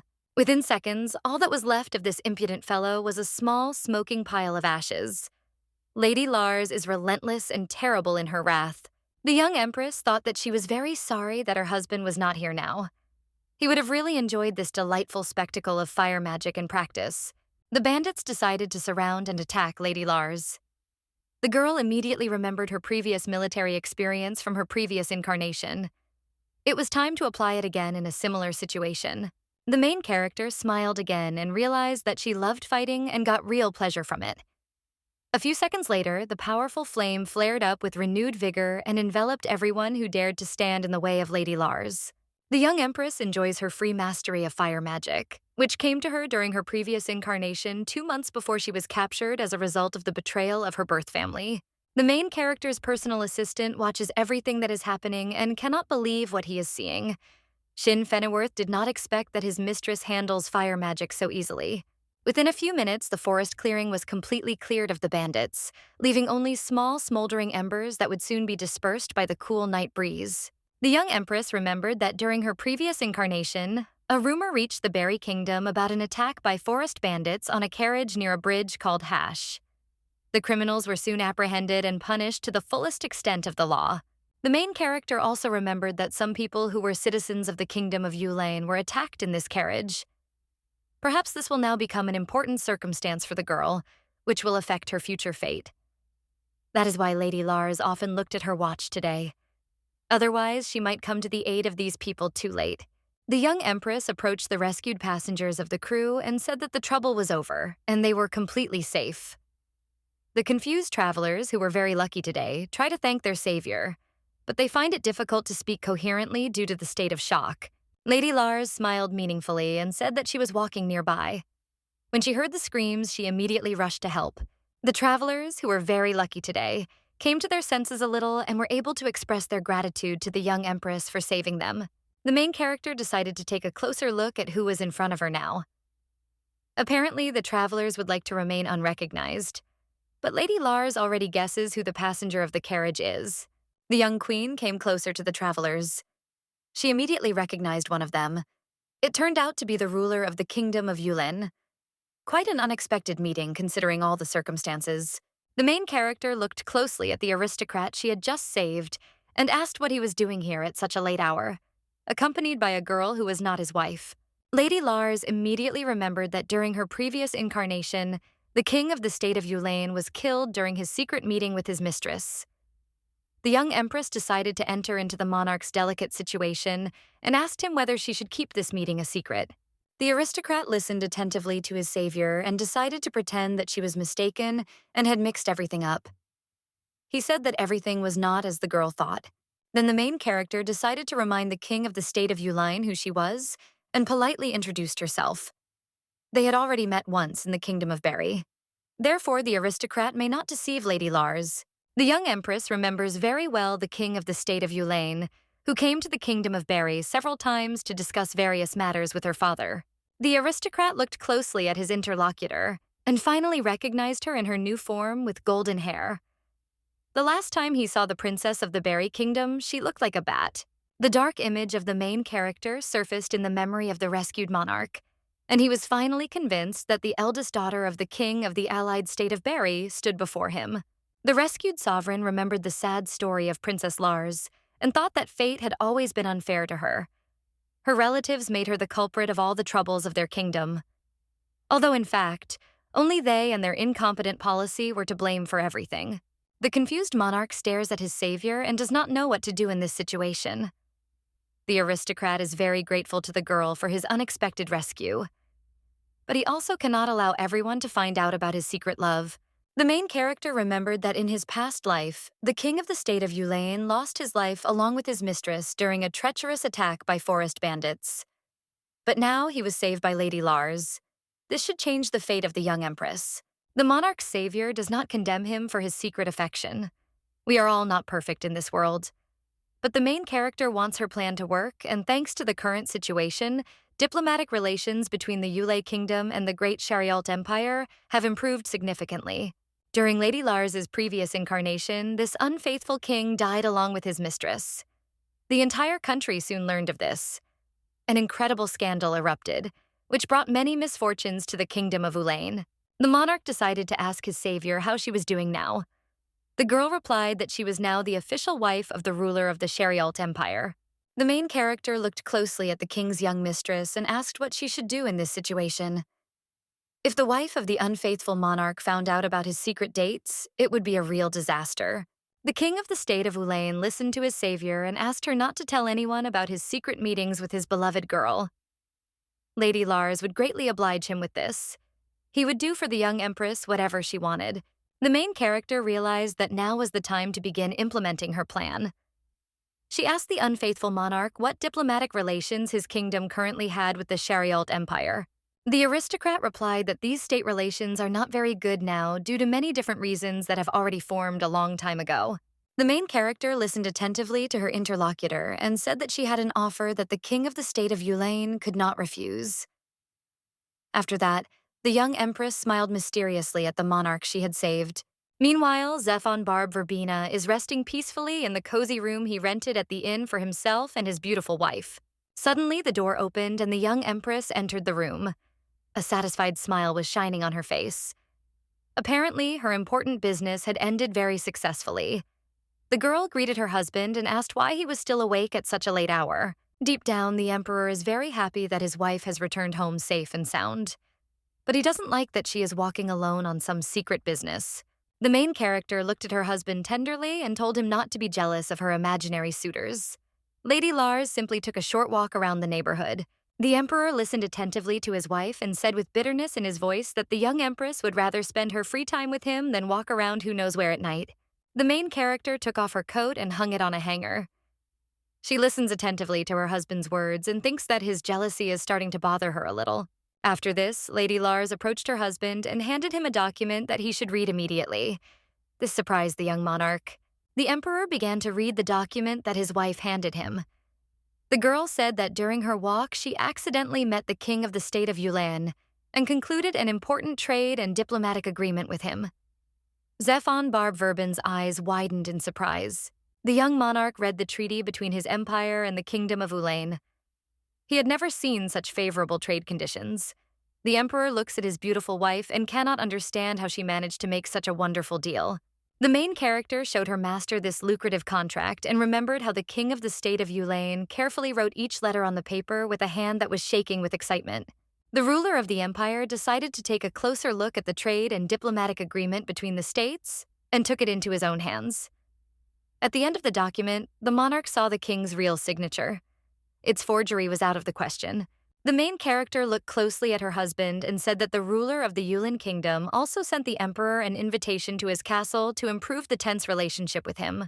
The young monarch immediately asked his wife how she had managed to pull off this remarkable deal in such a short time. The girl replied that she had just been a little lucky that day. After that, the young empress came closer to her husband and started flirting with him.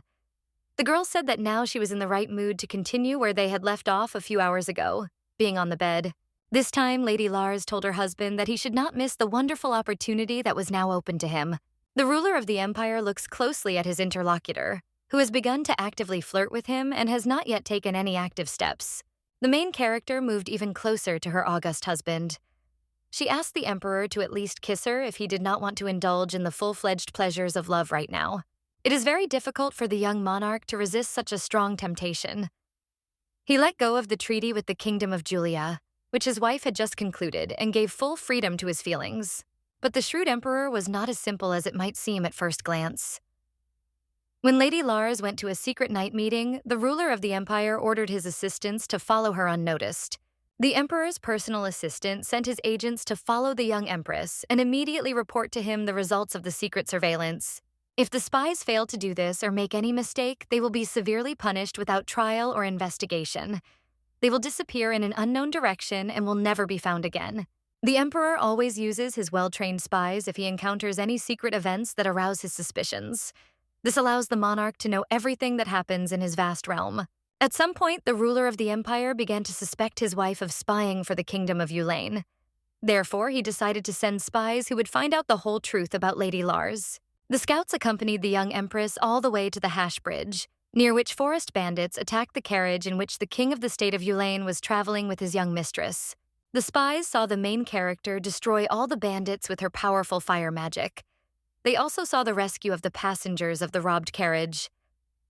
The scouts returned to the inn and told the emperor's personal assistant what they had learned today. The secret agents were especially frightened and surprised by the monstrous magic with which the young empress dealt with the forest bandits with such effortless ease. The spies also told the monarch's personal assistant that they saw Lady Lars threatening the king of the state of Ulain, that she would tell everyone about his secret meetings with his young mistress if he did not make a deal that would be beneficial to the Sharialt Empire. When the scouts observed the emperor's wife, they got the impression that she knew in advance about the attack on the royal carriage. During the report, one of the scouts suggested that the young empress had deliberately arranged for the forest bandits to attack the carriage in which the king of the state of Ulain was traveling with his young mistress. A day later, the main character and her husband returned to the emperor's ancestral palace. Lady Lars is busy with her toilet, and next to her, as always, is her personal assistant, Shin Fenneworth. The young empress recalls the morning at the inn, which came after a passionate night of love with her master. When the sovereign woke up, he behaved as usual, showing no change in his attitude towards his wife. On the way back, the couple was silent the whole time. For some reason, neither of them wanted to talk. Each of them had thoughts in their heads that needed a lot of attention. The young empress is worried that after a passionate night at the inn, the emperor will enroll her as one of his concubines and will no longer want to have anything to do with her. But some time has passed and the girl has not yet seen any changes from the ruler of the empire. Now, the main character is sitting in front of the mirror in her chambers and thinking that the Night of Love was a good and useful event in her life in all respects. Suddenly, Lady Lars felt a little sad. She thought that the ruler of the empire might cool towards her after her impregnable fortress of love had fallen before him. The young empress's personal assistant watches as she upsets herself and laments the fact that she only exists in her imagination. A few minutes later, the main character turned to her personal assistant and asked him if he had ever done women's hair. Shin Fennyworth told his mistress that he had never done it before. Lady Lars's personal valet bowed respectfully to her and said that he could try to do so if the young lady ordered him to. Her wish was an immutable law for the assistant. The young empress allowed Shin Fennyworth to style her golden hair. Meanwhile, the girl thinks about how she has proven her usefulness to her master for the second time. The cooperation agreement with the Kingdom of Yulain, which the main character obtained by intimidating the local monarch, should bring great benefits to the emperor and his domains. In addition, the king, saved by the young empress, promised that he would make every effort to establish diplomatic relations with the Sharialt Empire and its ruler. The main character continues to reflect on the large amount of work she was able to do in just a few days. She came to the conclusion that she deserves a worthy reward. When Lady Lars finished her morning toilet, she decided to take a walk around the palace and her husband's estate. Suddenly, the girl heard some noise at the front entrance to the estate and asked the maid about it. The maid reported to the mistress that the emperor's fourth concubine, Eliza Annette, was getting ready to leave.